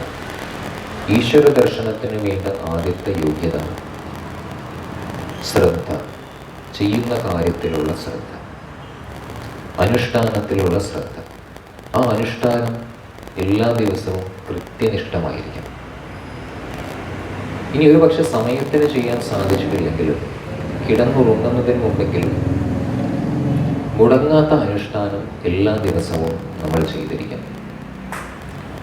കബീർദാസ് തന്നെ പറയും, ഉറങ്ങുന്ന സമയത്ത് സ്വപ്നത്തിലെങ്കിലും ഏതെങ്കിലും ഒരു മനുഷ്യൻ രാമനാമം ജപിച്ചാൽ എൻ്റെ ശരീരത്തിലെ തൊലി ഞാൻ ഊരിയെടുത്ത് അയാൾക്ക് ചെരുപ്പുകൾ ഉണ്ടാക്കി കൊടുക്കുന്നു. അങ്ങനെ കബീർദാസ് പറയണമെങ്കിൽ രാമനാമത്തിൻ്റെ മഹിമ അത്രത്തോളം ഉള്ളത് കൊണ്ടാണ്. പക്ഷെ ആ മഹിമ അനുഭവിക്കണമെങ്കിൽ അനേകം നിയമങ്ങൾ ഇവിടെയുണ്ട്. ആ നിയമങ്ങളെയൊക്കെ പാലിച്ചാൽ മാത്രമേ നമുക്ക് ആ ഒരു തലത്തിലേക്ക് എത്താൻ പറ്റൂ. പക്ഷേ വിഷമിക്കരുത്, ആ നിയമങ്ങൾ എനിക്കിവിടെയും ജീവിക്കുമ്പോൾ പാലിക്കാൻ സാധിക്കുമോ? അങ്ങനെ സാധിച്ച് ചെയ്ത് കാണിച്ചു തന്ന ഏറ്റവും ശ്രേഷ്ഠമായ യോഗ്യതയുള്ളവരായിരുന്നു വൃന്ദാവനത്തിലുള്ള ഗോപികമാർ. അവർ മണിക്കൂറുകളിലൊന്നും ധ്യാനിക്കുകയൊന്നും ചെയ്തിരുന്നില്ല. അവർ ശാസ്ത്രങ്ങൾ പഠിക്കുകയോ ചെയ്തിട്ടില്ല. അവർക്ക് വിദ്യാഭ്യാസവും ഉണ്ടായിരുന്നില്ല. പക്ഷെ അവർക്ക് ഒരേ ഒരു കാര്യമുണ്ടായിരുന്നു, ശ്രദ്ധ എന്ന ഏറ്റവും ശ്രേഷ്ഠമായ സമ്പത്ത് അവർക്കുണ്ടായിരുന്നു. ഒരിക്കലൊരു പുഴയുടെ തീരത്ത് ഒരു പണ്ഡിതൻ നിൽക്കുന്നുണ്ട്, ഒരു പാൽക്കാരിയും നിൽക്കുന്നുണ്ട്. ഇവർക്ക് രണ്ടുപേർക്കും ആ പുഴ അക്കരെ എത്തണം. അപ്പോൾ ഈ പണ്ഡിതൻ പറഞ്ഞു, നോക്കൂ, ഈശ്വരൻ്റെ നാമം കൊണ്ട് സംസാരചക്രം എന്ന മഹാസാഗരത്തെ പോലും മറികടക്കാൻ എത്രയോ മഹാന്മാർക്ക് സാധിച്ചിട്ടുണ്ട്. പിന്നെ ഈ നിസ്സാരമായ പുഴ മറികടക്കാൻ എന്താണ് ഇത്ര പ്രയാസം എന്ന് ഈ പണ്ഡിതൻ പാൽക്കാരിയോട് ചോദിച്ചു. ഈ പാൽക്കാരി ഈ പണ്ഡിതൻ പറഞ്ഞ വാക്കിൽ വിശ്വസിച്ചു. വിശ്വാസം എന്ന് പറഞ്ഞാൽ അതങ്ങനെ തന്നെ സംഭവിക്കുമെന്ന ദൃഢമായ ഉറപ്പ് ഈ പാൽക്കാരിയുടെ മനസ്സിലുള്ളതുകൊണ്ട് ആ ഒരു നാമത്തെ ആശ്രയിച്ച് ആ പുഴയെ മറികടക്കാൻ ശ്രദ്ധാവിശ്വാസ ശക്തി കൊണ്ട് ഈ പാൽക്കാരിക്ക് സാധിച്ചു. പക്ഷേ ഈ പണ്ഡിതനോ ആ വെള്ളത്തിൽ അകപ്പെട്ട് ശ്വാസം മുട്ടി ജീവൻ നഷ്ടമാകുമെന്ന അവസ്ഥ വന്നപ്പോൾ ഈ പണ്ഡിതൻ ഓർത്തു, ഞാൻ പറഞ്ഞ കാര്യത്തിൽ വിശ്വാസമർപ്പിച്ചതുകൊണ്ട് മാത്രം ഈ പുഴയെ മറികടക്കാൻ ആ പാൽക്കാരിക്ക് സാധിച്ചുവല്ലേ, അപ്പോൾ ഞാനും വിശ്വാസത്തെ കൊണ്ടുവരട്ടെ എന്ന ഓർമ്മ പണ്ഡിതന് വന്നപ്പോൾ, പണ്ഡിതൻ്റെ മനസ്സിൽ ആ നാമത്തിൽ പൂർണ്ണമായ ശ്രദ്ധ വന്നപ്പോൾ അയാളും ആ പുഴയെ മറികടന്നു. ഏറ്റവും വലിയ ഗുണം ശ്രദ്ധയാണ്. ഈ ശബ്ദങ്ങൾ വ്യത്യാസമായിരിക്കും, പക്ഷേ ഇതിൻ്റെ എല്ലാം അർത്ഥം ഒന്നാണ്. ഈ ശ്രദ്ധ എന്ന് പറഞ്ഞാലും വിശ്വാസം എന്ന് പറഞ്ഞാലും ഭക്തി എന്ന് പറഞ്ഞാലും ഏകാഗ്രത എന്ന് പറഞ്ഞാലും എല്ലാം ഏകദേശം ഒരേ അർത്ഥമാണ്. ഗുരുവാക്യത്തിലുള്ള വിശ്വാസമാണ് ശ്രദ്ധ എന്നാണ് ശങ്കരാചാര്യസ്വാമികൾ പറയുന്നത്. അദ്ദേഹത്തിൻ്റെ ആദ്യത്തെ പ്രകരണ ഗ്രന്ഥമാണ് തത്വബോധം. തത്വബോധത്തിൽ സാധന ചതുഷ്ടയ സമ്പത്തിനെ കുറിച്ച് പറഞ്ഞിട്ടുണ്ട്. സാധന ചതുഷ്ടയം, സാധനയിലേക്ക് പ്രവേശിക്കുന്നതിന് മുൻപ് ഉണ്ടായിരിക്കേണ്ട ചതുഷ്ടയ സമ്പത്ത്, 4 സമ്പത്ത്. ഒരു സാധകൻ ഉണ്ടായിരിക്കേണ്ട 4 സമ്പത്തിനെ കുറിച്ച് അദ്ദേഹം ആദ്യം പറഞ്ഞു. ഈ സമ്പത്തില്ലാതെ സാധനയിലേക്ക് പ്രവേശിച്ചാൽ വിജയം സംഭവിക്കില്ല. അതുകൊണ്ട് ഈ സമ്പത്തുള്ളവർ മാത്രം അനുഷ്ഠാനത്തിലേക്ക് പ്രവേശിച്ചാൽ മതി. ഏത് അനുഷ്ഠാനത്തിലേക്ക്? ഏത് അനുഷ്ഠാനമായാലും ഈ 4 ഗുണങ്ങൾ നമുക്ക് വേണം. ആ 4 ഗുണങ്ങളെ അദ്ദേഹം പറയുന്നത് നിത്യ അനിത്യ വസ്തു വിവേകം, ക്ഷമാതിശർക്ക സമ്പത്തി, ഇഹ അമുത്ര ഫലഭോഗ വിരാഗ, മുമുക്ഷുത്വം. ഇതിൽ 3ാമതായി പറഞ്ഞ ക്ഷമാതിശർക്ക സമ്പത്തിയിൽ വരുന്ന ഏറ്റവും പ്രധാനപ്പെട്ട ഒരു ഗുണമാകുന്നു ശ്രദ്ധ, അതല്ലെങ്കിൽ വിശ്വാസം. ബാക്കിയുള്ളതെല്ലാം ക്രമേണ രൂപപ്പെടുന്നതാണ്. തുടക്കത്തിൽ നമുക്ക് രൂപപ്പെടില്ല. ആദ്യം തന്നെ മനസ്സിനുള്ളിൽ വൈരാഗ്യം വന്നതിന് ശേഷമേ ഞാൻ ഇതിലേക്ക് വരുള്ളൂ എന്ന് പറഞ്ഞാൽ അത് നമുക്ക് സംഭവിക്കില്ല. ഒന്നും ശ്രദ്ധിച്ചില്ലെങ്കിലും ഒരേ ഒരു കാര്യം മാത്രം എല്ലാ സമയവും മനസ്സിൽ ഓർത്തുകൊണ്ടിരുന്നാൽ ചെയ്യുന്ന കാര്യത്തിൽ ശ്രദ്ധ വേണം. ശ്രദ്ധയുടെ മറ്റൊരു നാമം തന്നെയാവുന്നു വിശ്വാസം. അങ്ങനെ വിശ്വാസത്തോടെ നാമത്തിൽ ഒഴുകുന്ന സമയത്താണ് നമുക്ക് നാമം ജപിക്കുമ്പോൾ ആനന്ദം എന്നൊരവസ്ഥയെ അനുഭവിക്കാൻ സാധിക്കുന്നത്. നാമത്തിൽ ആനന്ദം അനുഭവിക്കുന്നത് വിശ്വാസം മനസ്സിൽ ദൃഢമാകുന്ന അവസരത്തിൽ മാത്രമായിരിക്കും. ആ ശ്രദ്ധ എന്ന സമ്പത്തുള്ളവർ മാത്രമാണ് ഇതിലേക്ക് വരുവാൻ യോഗ്യരായിട്ടുള്ളത്. അവർക്ക് ഇതിൽ കൂടുതൽ സമയം ഉറച്ചു നിൽക്കാൻ സാധിക്കുള്ളൂ. ഇന്നലെ പറഞ്ഞിരുന്നു വ്യഭിചാരിണി ഭക്തി എന്നും അവ്യഭിചാരിണി ഭക്തി എന്നും. വ്യഭിചാരിണി ഭക്തിയിൽ കുറച്ചു കാലം ആ ഭക്തൻ ഈശ്വരൻ്റെ ഭക്തനായും ജീവിക്കും. പിന്നീട് കുറച്ച് കഴിയുമ്പോൾ മറ്റെന്തെങ്കിലും താല്പര്യങ്ങൾ മനസ്സിൽ വന്നാൽ ഭക്തിയെ ഉപേക്ഷിച്ച് അതിന് പിന്നാലെ പോകും. അത് വ്യഭിചാരിണി. അതെന്തുകൊണ്ടാണ്? വിശ്വാസമില്ലാത്തത് കൊണ്ടാണ്. വിശ്വാസം എങ്ങനെയാണ് രൂപപ്പെടുക? വിശ്വാസം രൂപപ്പെടുക അത്ര എളുപ്പമുള്ളൊരു കാര്യമല്ല. ഒരേ ഒരു തവണ നമുക്ക് ചെറിയൊരു എന്തെങ്കിലും ഒരു അനുഭവം ലഭിച്ചാൽ പിന്നീട് വിശ്വാസം വരാൻ തുടങ്ങും.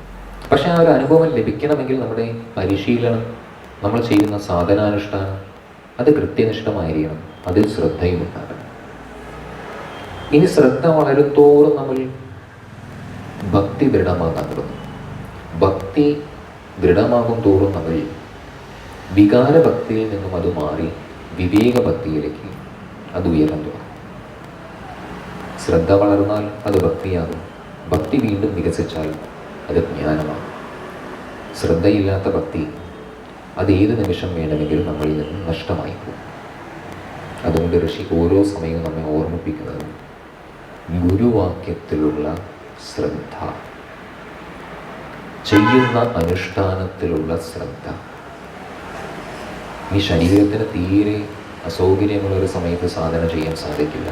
ചമ്മരം പടഞ്ഞിരിക്കാനൊന്നും സാധിക്കില്ല. പ്രാണായാമം ചെയ്യാൻ സാധിക്കില്ല. ആ സമയത്ത് എന്താണ് ഒരു മാർഗം? സാധനയിൽ ഭംഗം വരുത്തരുത്. ആ സമയത്തും നാമം മനസ്സിൽ കൊണ്ടു നടക്കാൻ ഒരു പ്രയാസവുമില്ലല്ലോ. ഈ പറയുന്ന രോഗങ്ങളൊന്നും മനസ്സിനെ സ്പർശിക്കില്ല എന്നത് ശരിയാണ്. മനസ്സിനെ സ്പർശിക്കുന്ന രോഗങ്ങൾ ചിന്തകളാണ്. ഈ നാമം മനസ്സിൽ കൊണ്ടു നടക്കാൻ ശരീരത്തിൻ്റെ രോഗം ഒരു തടസ്സമായി നിൽക്കില്ല നമുക്കൊരിക്കലും. അതുകൊണ്ട് അവസാനമില്ലാതെ 24/7 നമുക്ക് സാധന ചെയ്തുകൊണ്ടിരിക്കാൻ ഒരു മാർഗത്തിലൂടെ മാത്രം സാധിക്കും. ഒരു നാമത്തെ മനസ്സിൽ കൊണ്ടു നടന്ന് അതിലേക്ക് തന്നെ ശ്രദ്ധിച്ചാൽ തീർച്ചയായിട്ടും സാധിക്കും. ഇനി എന്തിനു വേണ്ടിയിട്ടാണ് ഈ നാമം ജപിക്കുന്നത്? ചിലർ ചോദിക്കും, എനിക്ക് ഉറങ്ങുമ്പോഴും സന്തോഷമുണ്ട്. എനിക്ക് സന്തോഷം കിട്ടാൻ ഈ നാമം ജപിക്കേണ്ട ആവശ്യമൊന്നുമില്ല. എനിക്ക് പല മാർഗങ്ങളുമുണ്ട്. എനിക്ക് സന്തോഷം കിട്ടാൻ ഞാൻ അവയൊക്കെ എല്ലാ ദിവസവും ചെയ്യുന്നുമുണ്ട്. അപ്പോൾ അവരോട് ചോദിച്ചാൽ, ഒരു കാര്യം ചോദിച്ചാൽ, ഉറങ്ങുമ്പോൾ കിട്ടുന്ന സന്തോഷം ഉറങ്ങുന്ന സമയത്ത് മാത്രമാണ്. ഒരു സിനിമ കാണുമ്പോൾ ലഭിക്കുന്ന സമയം, ആ സിനിമ കഴിഞ്ഞാൽ നമുക്ക് നമ്മുടെ മനസ്സിൻ്റെ ആസ്വാദനവും നഷ്ടപ്പെട്ടു. അങ്ങനെ ഒരു വസ്തുവിനെയും ആശ്രയിക്കാതെ സന്തോഷം ലഭിക്കണമെന്നാണെങ്കിൽ അത് ആ ഒരു സന്തോഷം മനുഷ്യൻ്റെ മനസ്സിൻ്റെ ഏറ്റവും അടിത്തട്ടിലാണ്. ഒരു ഉള്ളിയുടെ തോലിങ്ങനെ ഓരോ തോലുകളായി തൊലിച്ചുകൊണ്ടിരുന്നാൽ എന്താ കാണാൻ പറ്റുക? അതിനുള്ളിൽ അകക്കാമ്പ് ഒന്നും തന്നെ കാണാൻ പറ്റില്ല. വെറും തോല് മാത്രമാണ് ഉള്ളിയിലുള്ളത്. ഇതുപോലെ നമ്മുടെ മനസ്സിൽ ഓരോ ചിന്തകളും ഓരോന്നായിട്ട് നമ്മൾ അഴിച്ചു വെച്ചുകൊണ്ടിരുന്നാൽ അവിടെ നമുക്കൊരു പ്രകാശം, ഈശ്വരൻ്റെ ആനന്ദ സ്വരൂപം അവിടെ നമുക്ക് അനുഭവിക്കാൻ സാധിക്കും. ഒരു ഭർത്താവിന് ഒരു ഭാര്യയിൽ വിശ്വാസമുള്ളതുപോലെ, ഒരു എഞ്ചിനീയറിൽ ആ എഞ്ചിനീയറിന് അവൻ്റെ ഗുമസ്തനിൽ വിശ്വാസമുള്ളതുപോലെ, ഈശ്വരനിൽ വിശ്വാസമുള്ള ഒരു ഭക്തനായി തീരാൻ ഏതെങ്കിലും ഒരു വ്യക്തിക്ക് സാധിച്ചാൽ അവൻ കാലം കൊണ്ട് ആ ഈശ്വരനെ പ്രാപിക്കുക തന്നെ ചെയ്യും.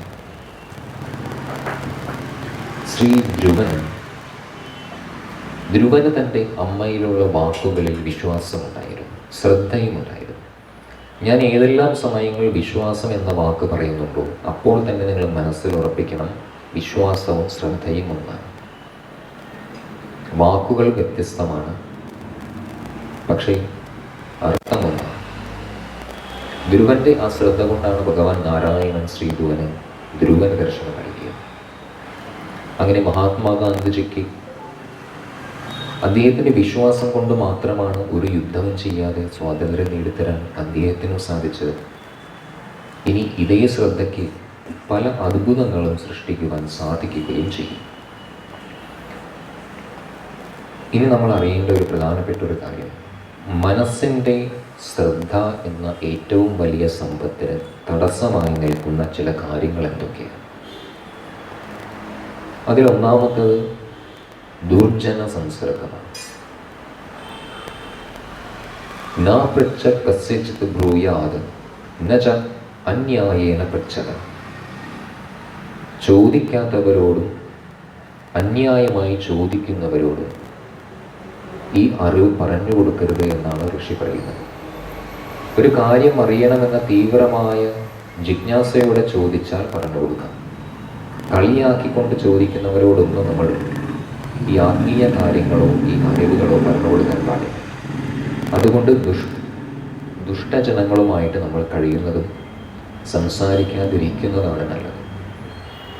ഇന്നലെ ഒരു ഉദാഹരണം പറഞ്ഞു, ഈ സദ്ജനങ്ങളും ദുർജനങ്ങളും തമ്മിൽ ഏതുപോലെയാണ്?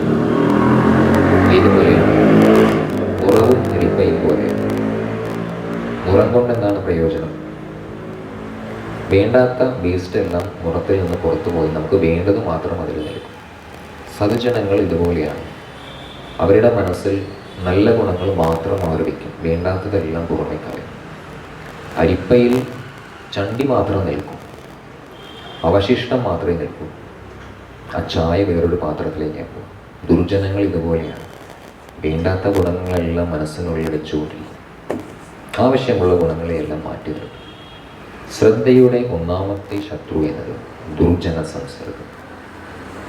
പിന്നെ അമിതമായ മോഹം, കാമം.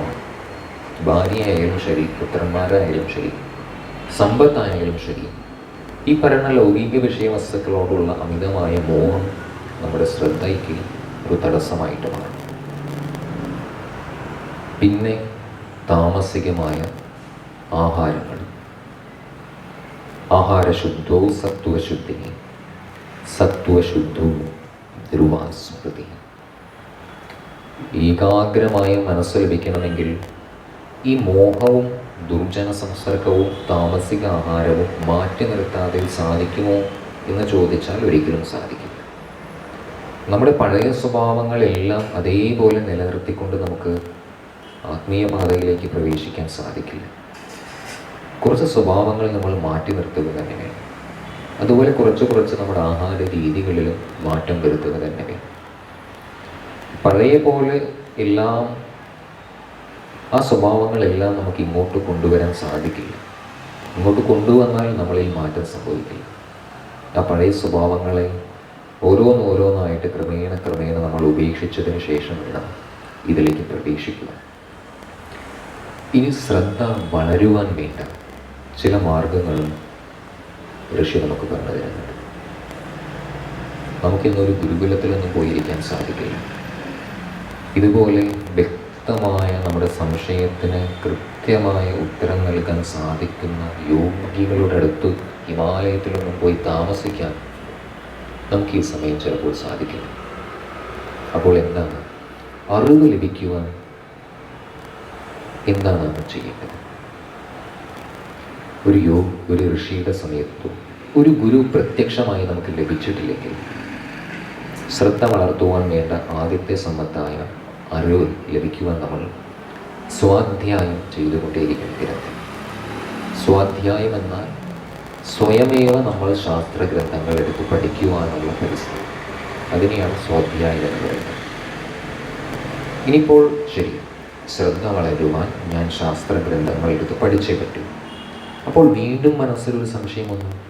ഇത്രയും അധികം പുസ്തകങ്ങളും ഗ്രന്ഥങ്ങളും ഉപനിഷത്തുക്കളും ഉള്ളതിൽ വെച്ച് ഞാനിപ്പോൾ ആദ്യമായിട്ട് വായിക്കാൻ ഏത് പുസ്തകമാണ് തിരഞ്ഞെടുക്കുക? അത് വളരെ വലിയൊരു സംശയമാണ്, എല്ലാവർക്കും ഉണ്ടാകും. ഏത് ബുക്ക് എടുത്താലാണ് ഏതെന്നാ തുടങ്ങേണ്ടതെന്നൊരു ചോദ്യം എല്ലാവരുടെയും മനസ്സിലുണ്ടാകും. ഇതിനുള്ള ഉത്തരമായിരുന്നു നാരദ മഹർഷി വേദവ്യാസ മഹർഷി കൊടുത്തത്. അപ്പോൾ നമ്മൾ തന്നെ ഒന്ന് ആലോചിക്കും. ഞാൻ സംസ്കൃതം പഠിച്ച വ്യക്തിയാണ്. ആദ്യത്തെ ചോദ്യം അതാണ്. അല്ല എന്നുണ്ടെങ്കിൽ തത്കാലം ഉപനിഷത്തൊന്ന് മാറ്റി നിർത്തുന്നത് വളരെ ഗുണം ചെയ്യും. ഓൾറെഡി സംസ്കൃതം പഠിച്ച ഒരാളാണെങ്കിൽ ഇനിയും കുഴപ്പമില്ല. അപ്പോൾ നമുക്ക് ആദ്യം ഏറ്റവും നമുക്ക് കൂടുതൽ പ്രയോജനം ചെയ്യുന്നത് പുരാണങ്ങളായിരിക്കും. ഈ ഉപനിഷത്തുക്കളെക്കാൾ ഗുണം ചെയ്യുന്നു.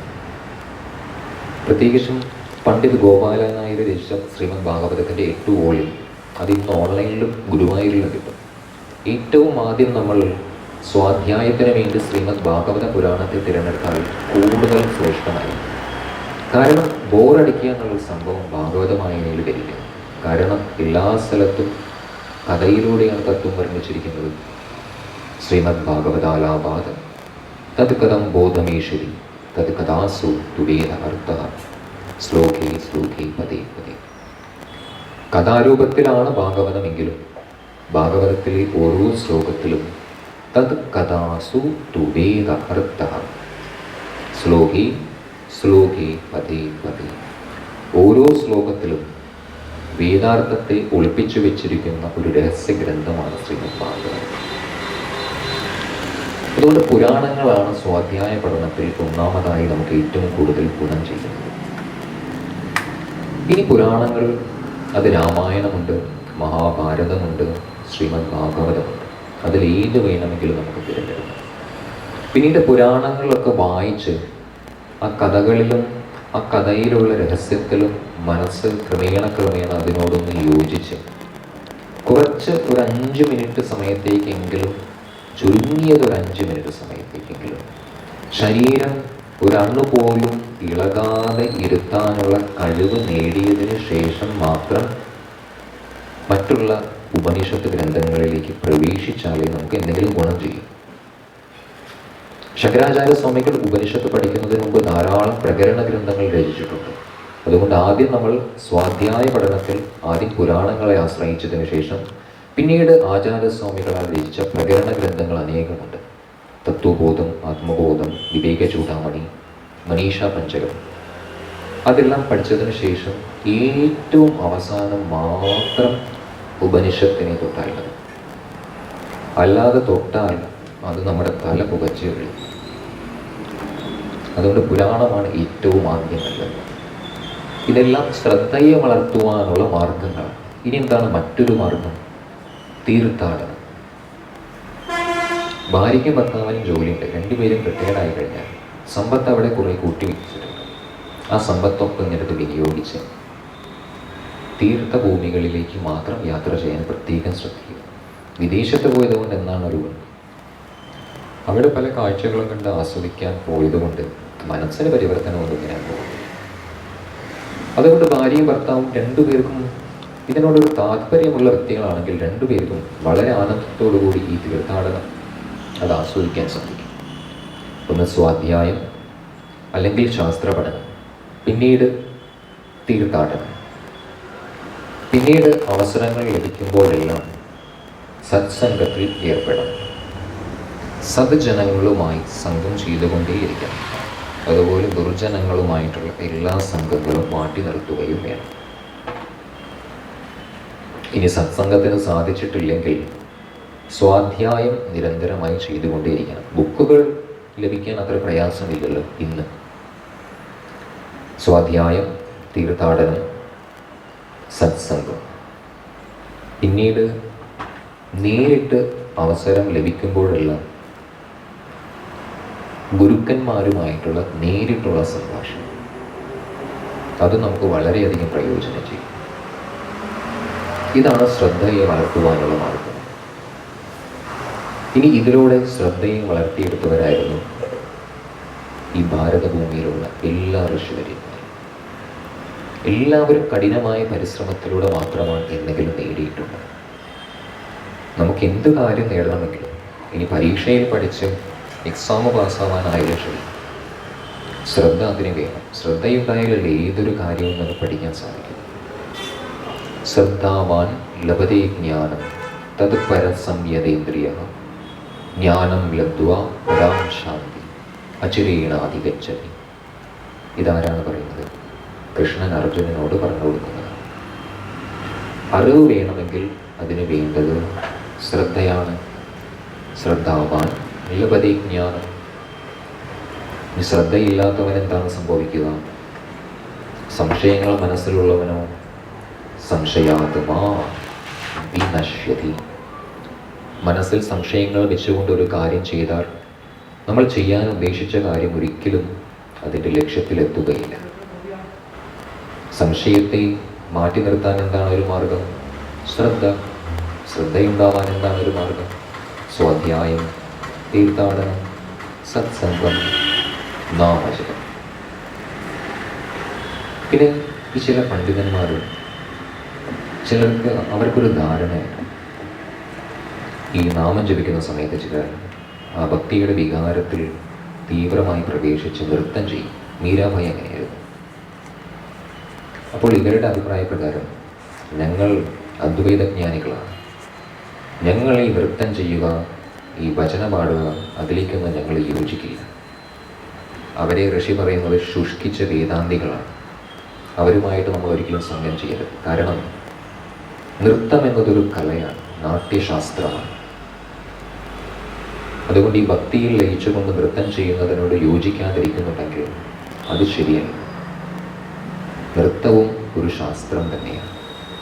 അവരുടെ മനസ്സിലുള്ള ഞാനെന്ന ഭാവം പൂർണ്ണമായും നീങ്ങാത്തത് കൊണ്ടാണ് അവർക്ക് എല്ലാവരുടെയും മുമ്പിൽ നൃത്തം ചെയ്യാനൊക്കെ മടിയായിരിക്കും. പക്ഷെ വൃന്ദാവനത്തിൽ നേരിട്ടൊന്ന് പോയി നോക്കും. അവിടെ നാമം ജപിക്കുന്ന സമയത്ത് ഭഗവാന്റെ ഏതെങ്കിലും ഒരു ഭജന ലഭിച്ചാൽ, ഭജന ആരെങ്കിലും ചൊല്ലിയ, അവിടെ ആ ക്ഷേത്രത്തിൽ ഇരിക്കുന്ന ക്ഷേത്രവാസികൾ, കുട്ടികൾ, ഇനി അവിടെ പാത്രം കഴുകുന്ന സ്ത്രീകളായാൽ കൂടി എല്ലാവരും ഒരേപോലെയാണ് അവിടെ നൃത്തം ചെയ്യുന്നത്. അതിന് സ്വാമിജി വളരെ നല്ല ആളാണ്. അഹങ്കാരമുള്ള ആളാണെന്ന് കണ്ടാൽ പിടിച്ച് വലിച്ച് നൃത്തം ചെയ്യും സ്വാമിജി ചെയ്തത്. അപ്പോൾ എന്താണ്? നൃത്തവും ഭക്തിയുടെ ഒരു പ്രകടനം മാത്രമാണ്. ഈ നൃത്തം ചെയ്യുന്ന അതേ ഭക്തന് തന്നെ ധ്യാനത്തിൽ ഏകാഗ്രമായിരിക്കാനും സാധിക്കും. അതുകൊണ്ട് ഭക്തിയെ പൂർണ്ണമായും മനസ്സിലാക്കുവാൻ ഒരു മനുഷ്യന് സാധിക്കുമോ എന്ന് ചോദിച്ചാൽ അത് സാധിച്ചിട്ടുള്ളവർ വളരെ കുറവാണ്. മീരാബായിക്ക് അത് സാധിച്ചിട്ടുണ്ട്. ഇതേപോലെ വൃന്ദാവനത്തിൽ ഒരു പണ്ഡിതൻ ഭഗവാൻ ശ്രീകൃഷ്ണനെ കുറിച്ചൊരു സ്തോത്രം രചിക്കുന്ന സമയത്ത് അദ്ദേഹം അതിലിങ്ങനെ മുഴുകി സ്തോത്രം അവസാനിപ്പിക്കുന്ന അവസാന വരി എത്തിയപ്പോൾ അറിയാതെ അതിൽ അദ്ദേഹം ഈ ഒരു കാര്യം എഴുതി വെച്ചു. ഭഗവാൻ ശ്രീകൃഷ്ണൻ ദേവി രാധയുടെ കാലെടുത്ത് തൻ്റെ തലയിൽ വെച്ചു. എഴുതുന്ന സമയത്ത് ആ ലയത്തിൽ അങ്ങനെ എഴുതിയതാണ്. പിന്നീട് അദ്ദേഹം വായിച്ചു നോക്കി ഞാൻ എഴുതിയ സ്തോത്രം. അപ്പോൾ ഞാൻ ചെയ്തത് ശരിയായില്ല എന്നൊരു വിഷമം ഈ പണ്ഡിതൻ്റെ മനസ്സിലുണ്ടായി. ഭഗവാൻ ശ്രീകൃഷ്ണൻ ദേവി രാധയുടെ കാലെടുത്ത് തൻ്റെ തലയിൽ വെച്ചു. അത് ഞാൻ എഴുതിയത് അത്ര ശരിയായില്ലല്ലോ, അത് തിരുത്തി എഴുതാമെന്ന് കരുതി. ഇദ്ദേഹമാണ് ലാസ്റ്റ് വരി വെട്ടി. എന്നിട്ട് ഭാര്യയെ വിളിച്ചിട്ട് പറഞ്ഞു, ദേവി ഞാനൊന്ന് പോയി കുളിച്ചിട്ട് വരാം. ദേവി പെട്ടിരുന്നു. എനിക്കാകെ മനസ്സിന് വിഷമമായി ഇങ്ങനെ എഴുതിയപ്പോൾ ഞാൻ പോയി കുളിച്ചിട്ട് വരാമെന്ന് പറഞ്ഞു. ഇദ്ദേഹം സ്നാനം ചെയ്യുവാൻ വേണ്ടി പോയി. ഇദ്ദേഹത്തിൻ്റെ പത്നി അവിടെ വീട്ടിലിരിക്കുന്നുമുണ്ട്. അപ്പോൾ പെട്ടെന്ന് ഈ കുളിക്കാൻ പോയ വ്യക്തി വന്നിട്ട് പറയുന്നു, ദേവി എനിക്ക് വല്ലാതെ കഴുത്തിനൊരു വേദന, ദേവി ഒരു കാര്യം ചെയ്യും, ആ തൈലമെടുത്ത് എൻ്റെ കഴുത്തിലൊന്ന് തേച്ച് തരും. അങ്ങനെ ദേവി തൈലമെടുത്ത് ദേവൻ്റെ കഴുത്തിലൊക്കെ തേച്ചു. ഈ കുളിക്കാൻ പോയ ഭർത്താവിൻ്റെ എത്ര പെട്ടെന്ന് വന്നേ എന്ന സംശയം ഈ ഭാര്യയ്ക്കുമുണ്ടായി. എന്നിട്ട് ഈ ഭർത്താവ് അവസാനത്തെ വരി വെട്ടിവെച്ചിരുന്നുവല്ലോ, ദേവി രാധയുടെ കാൽ ഭഗവാൻ ശ്രീകൃഷ്ണൻ സ്വന്തം തലയിൽ വെച്ചു. ആ വെട്ടിയത് അതേപോലെ തന്നെ തിരുത്തി എഴുതി. ആ വെട്ടിയതിനെ മാറ്റി. അതങ്ങനെ തന്നെ ഇരിക്കട്ടെ. അല്ല സ്വാമി, അങ്ങനല്ലേ പറഞ്ഞത് ഈ ലാസ്റ്റ് വരി തിരുത്തണമെന്ന്? അല്ല, അതിൽ യാതൊരു തെറ്റുമില്ല, അതങ്ങനെ തന്നെയാണ്. എന്നിട്ട് ഇയാൾ വീണ്ടും പോയി. ഞാൻ കുളിച്ചിട്ട് വരാൻ. ഇദ്ദേഹം പോയതും വീണ്ടും ഇയാൾ എന്നെ തിരികെ വരുന്നു. അല്ല, ഇപ്പം അങ്ങല്ലേ ഇവിടെ വന്ന് എന്നോട് കഴുത്തിൽ എണ്ണ തേച്ച് തരാൻ പറഞ്ഞു? ഞാനിപ്പോൾ കുളി കഴിഞ്ഞ് വരുന്നതേ ഉള്ളൂ. അപ്പോൾ ഈ പണ്ഡിതന് മനസ്സിലായി, ഇവിടെ വന്നത് ഭഗവാൻ ശ്രീകൃഷ്ണനാണ് ഈ ഭർത്താവിൻ്റെ രൂപത്തിൽ. മഹാത്ഭുതം. ഇയാൾ നേരെ സ്വന്തം ഭാര്യയുടെ കാൽക്കൽ വീണ് നമസ്കരിച്ചു. ദേവി, ഭഗവാനെ കാണാനും സ്പർശിക്കുവാനുമുള്ള ഭാഗ്യം ദേവിക്ക് ലഭിച്ചു, എനിക്ക് ലഭിച്ചില്ല. പൊതുവെ സ്ത്രീകളിലായിരിക്കും മാതൃഭാവം കൂടുതൽ. അതുകൊണ്ട് അവർ ഭക്തിയോഗത്തിന് കൂടുതൽ യോഗ്യരായിരിക്കും. അത് വളരെ ശരിയാണ്. ഒരു സ്ത്രീ പ്രഹരിക്കുവാൻ ശക്തിയില്ലെങ്കിലും സഹിക്കുവാൻ കൂടുതൽ ശക്തി ഇപ്പോഴും ഒരു സ്ത്രീക്ക് തന്നെയായിരിക്കും. ഭഗവാൻ ശ്രീകൃഷ്ണൻ ഭക്തിയെക്കുറിച്ച് പറയുമ്പോൾ വിശ്വപ്രേമ യോഗത്തെക്കുറിച്ച് കൂടി നമ്മളെ പഠിക്കും. വിശ്വപ്രേമ യോഗം. വീണ്ടും ഓർപ്പിക്കട്ടെ, ഈ ശബ്ദങ്ങളുടെ അർത്ഥം ഒന്നാണ്. പ്രേമം എന്ന ശബ്ദം കേട്ടു, ശ്രദ്ധ, ഭക്തി, ജ്ഞാനം. വാക്കുകൾ പലതും വ്യത്യസ്തമായിരിക്കും, പക്ഷെ ഇവയെല്ലാം ഒരേ ഒരു അർത്ഥം, ഏകാഗ്രത, ശ്രദ്ധ തന്നെ. പ്രേമം എന്നാൽ അതിനർത്ഥവും ശ്രദ്ധയാണ്. ശ്രദ്ധ എന്നാൽ അതിനർത്ഥം ഭക്തിയാണ്. ഭക്തി എന്നാൽ അതിൻ്റെ അർത്ഥം അറിവാണ്, ജ്ഞാനമാണ്.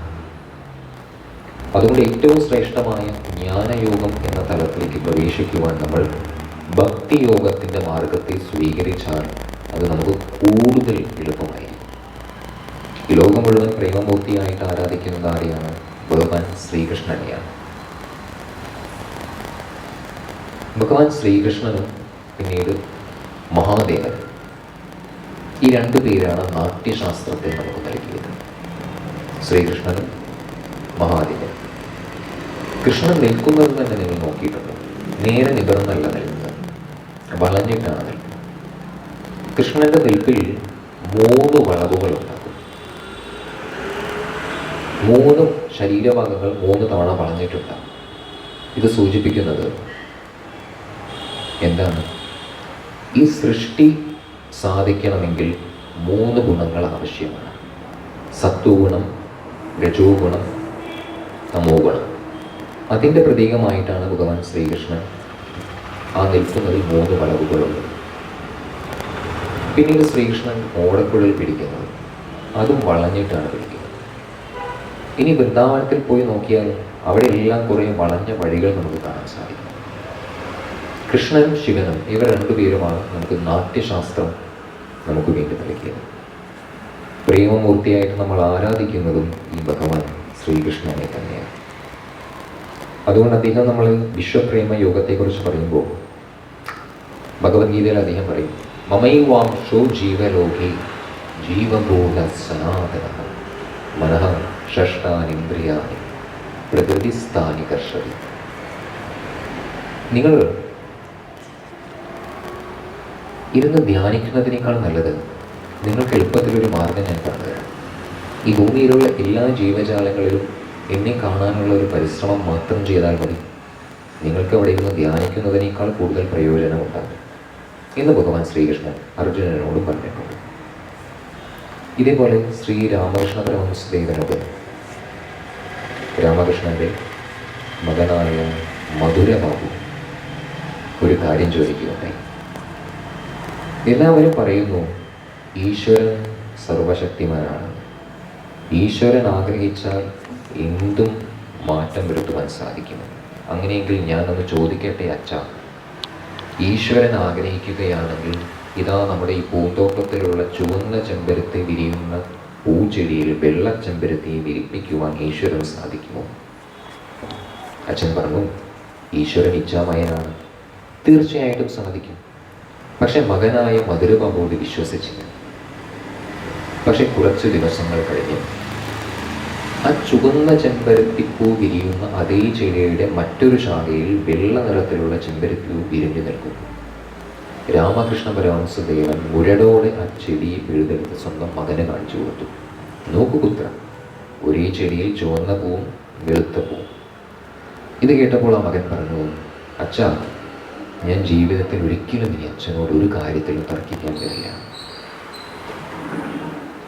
ഇതിൽ നിന്ന് യുക്തിക്കും ഉൾക്കൊള്ളാൻ സാധിക്കാത്തതാണ് വിശ്വാസം എന്ന അവസ്ഥ.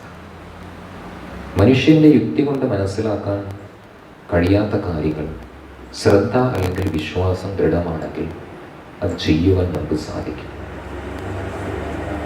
ഒരു വിളക്ക് നമ്മൾ കൊളുത്തി വെച്ചാൽ ആ വിളക്കിൻ്റെ പ്രകാശത്തിൽ ഒരു വ്യക്തിക്ക് നാമം ജപിക്കുവാനും സാധിക്കും, ശാസ്ത്രഗ്രന്ഥങ്ങളിരുന്ന് വായിക്കാനും സാധിക്കും. അതേ വിളക്കിൻ്റെ പ്രകാശം, ആ പ്രകാശത്തെ ഉപയോഗിച്ചുകൊണ്ട് തന്നെ ഒരു ഡോക്യുമെൻറ്റിൽ കള്ളൊപ്പിടാൻ ഒരാൾക്ക് സാധിക്കും. ഈ കുറ്റം ചെയ്യുന്നത് വിളക്കിലെ പ്രകാശമല്ലല്ലോ. ഇതുപോലൊരു മനുഷ്യൻ ദുഷ്ടനായാലും അതിന് ഈശ്വരന് യാതൊരു പങ്കുമില്ല. ഒരു മനുഷ്യൻ സജ്ജനമാണെങ്കിലും അയാളെ നന്നാക്കുന്നതും ഈശ്വരനല്ല, ഒരു ദുഷ്ടനെ ദുഷ്ടനാക്കുന്നതും ഈശ്വരനല്ല. ഇതേ കാര്യം ഭീഷ്മ പിതാമഹൻ അർജുനനോട് പറഞ്ഞിരുന്നു. തുടക്കത്തിൽ തന്നെ ഞാൻ പറഞ്ഞിരുന്നു, ഭീഷ്മ പിതാമഹൻ ശരശയിലിരുന്ന് കരയുന്ന സമയത്ത് അർജുനൻ ചോദിച്ചു, എന്താണ് പിതാമഹ അങ്ങ് ദുഃഖിക്കുന്നത്? ഭഗവാൻ കൃഷ്ണൻ നിങ്ങളുടെ അടുത്തുണ്ടായിട്ട് പോലും പാണ്ഡവന്മാർക്ക് ദുഃഖത്തിൽ നിന്ന് പുറത്തു കിടക്കാൻ സാധിച്ചില്ലല്ലോ എന്ന ദുഃഖം കൊണ്ടാണ് ഞാൻ കരയുന്നത്. അതുപോലെ പ്രത്യക്ഷ രൂപത്തിൽ ഭഗവാൻ ശ്രീകൃഷ്ണൻ നമ്മുടെ മുമ്പിൽ വന്നാൽ പോലും നമുക്ക് ആ കൃഷ്ണനെ പ്രയോജനപ്പെടുത്താൻ ഒരുപക്ഷെ സാധിക്കണമെന്നില്ല. കൃഷ്ണൻ സ്വയം നമുക്ക് ലഭിച്ചാലും നമുക്ക് പ്രയോജനമില്ല. എന്താണ് കാരണം? കാരണം നമ്മുടെ മനസ്സിൽ ശ്രദ്ധയും വിശ്വാസവും ഇല്ലാത്തതുകൊണ്ട്. ഇനി ആർക്കൊക്കെയാണ് ഒരു 80 വയസ്സാകുമ്പോഴേക്കും ഈശ്വരനെ കണ്ടാൽ നന്നായിരിക്കുമെന്ന് ആഗ്രഹമുള്ളത്? 80 വയസ്സായിട്ടില്ലല്ലോ അല്ലേ ഇവിടെ ഇരിക്കുന്ന ആർക്കും? ശരി, ഒരു 80 വയസ്സാകുമ്പോഴേക്കും എനിക്ക് ഈശ്വരനെ സ്വപ്നത്തിലെങ്കിലും കാണാൻ സാധിച്ചാൽ നന്നായിരുന്നു. അല്ല, സ്വപ്നത്തിൽ ഈശ്വരനെ കണ്ടവനാണെങ്കിലും ഇല്ലേ? ഉണ്ടല്ലേ? വേറെ ആരും കണ്ടിട്ടില്ല സ്വപ്നത്തിൽ? ഇതാ എൻ്റെ അമ്മായി സ്വപ്നത്തിൽ കണ്ടിരുന്നു. എൻ്റെ അമ്മായി ദൈവത്തിരിക്കുന്ന 2 കുട്ടികളെ കണ്ടു. ആദ്യരാമത് ഇവർ ഗർഭത്തിലായിരിക്കുമ്പോൾ എൻ്റെ അമ്മായി ദേവിയെ സ്വപ്നത്തിൽ കണ്ടിരുന്നു. അങ്ങനെയാണ് 2 ദേവി സ്വരൂപമായി 2 കുട്ടികൾ. അമ്മായി പറഞ്ഞു, ഞാൻ ഇങ്ങനെ ചോദിക്കും, എന്തെങ്കിലും ഒന്ന് ചോദിക്കണ്ടേ? അതോടെ അമ്മായി ഇങ്ങനെ അടുക്കളയിൽ പണിയെടുക്കായിരിക്കും. അപ്പോൾ ഞാനിങ്ങനെ ഓരോ കാര്യങ്ങൾ ചോദിച്ചുകൊണ്ടിരിക്കുന്നത് പറഞ്ഞത്. ഞങ്ങളുടെ കുലദൈവം ഭദ്രകാളിയാണ്, ദേവിയെ തന്നെയാണ് കണ്ടത്. അതൊക്കെ പോട്ടെ, നമുക്ക് ഈ ശരീരം ഉപേക്ഷിക്കുമ്പോഴെങ്കിലും ഈശ്വരനെ ഏതെങ്കിലും ഒരു രൂപത്തിൽ കാണാൻ സാധിച്ചെന്നുണ്ടായിരുന്നു. അതിനൊരു മാർഗമുണ്ട്. ഇപ്പോൾ ഇന്ന് എൻ്റെ മരണം സംഭവിക്കുമെന്ന് നമ്മൾ അറിഞ്ഞാൽ നമ്മൾ എന്താ ചെയ്യുക? ഇന്ന് എനിക്ക് ശരീരം ഉപേക്ഷിക്കേണ്ട ദിവസമാണ് എന്ന് മനസ്സിലാക്കിയാൽ നമ്മുടെ മനസ്സിൽ ജീവിക്കാനുള്ള ആഗ്രഹം വളരെ തീവ്രമായിട്ട് വരും. അതുപോലെ ഈ ദിവസം എൻ്റെ അവസാനത്തെ ദിവസമാണ് എന്ന് സങ്കല്പിച്ചുകൊണ്ട് അത്രയും കഠിനമായ നാമജപവും ആ നാമത്തിലുള്ള ഏകാഗ്രതയും വർദ്ധിപ്പിച്ചാൽ ഒരു ദിവസം ഈശ്വര ദർശനം തീർച്ചയായിട്ടും സാധിക്കും. നമ്മൾ ആഗ്രഹിക്കുന്ന രൂപത്തിൽ ഈശ്വരൻ നമ്മുടെ മുമ്പിൽ പ്രകടമാകും. ഈശ്വര ദർശനം നമുക്ക് തീർച്ചയായിട്ടും കാണാൻ സാധിക്കും. അത് നമുക്കേ സാധിക്കും, മറ്റുള്ളവർക്ക് കാണാൻ സാധിക്കില്ല. നമ്മൾ പറഞ്ഞാലത് മറ്റുള്ളവർ വിശ്വസിക്കുകയും ചെയ്യും.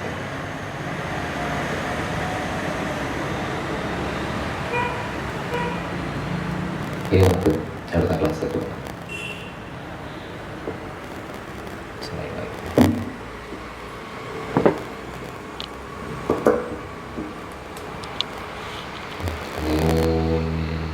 പൂർണ്ണമദ പൂർണ്ണമിദം പൂർണ്ണാത് പൂർണ്ണമുദച്യതേ പൂർണ്ണസ്യ പൂർണ്ണമാദായ പൂർണ്ണമേവാവശിഷ്യതേ.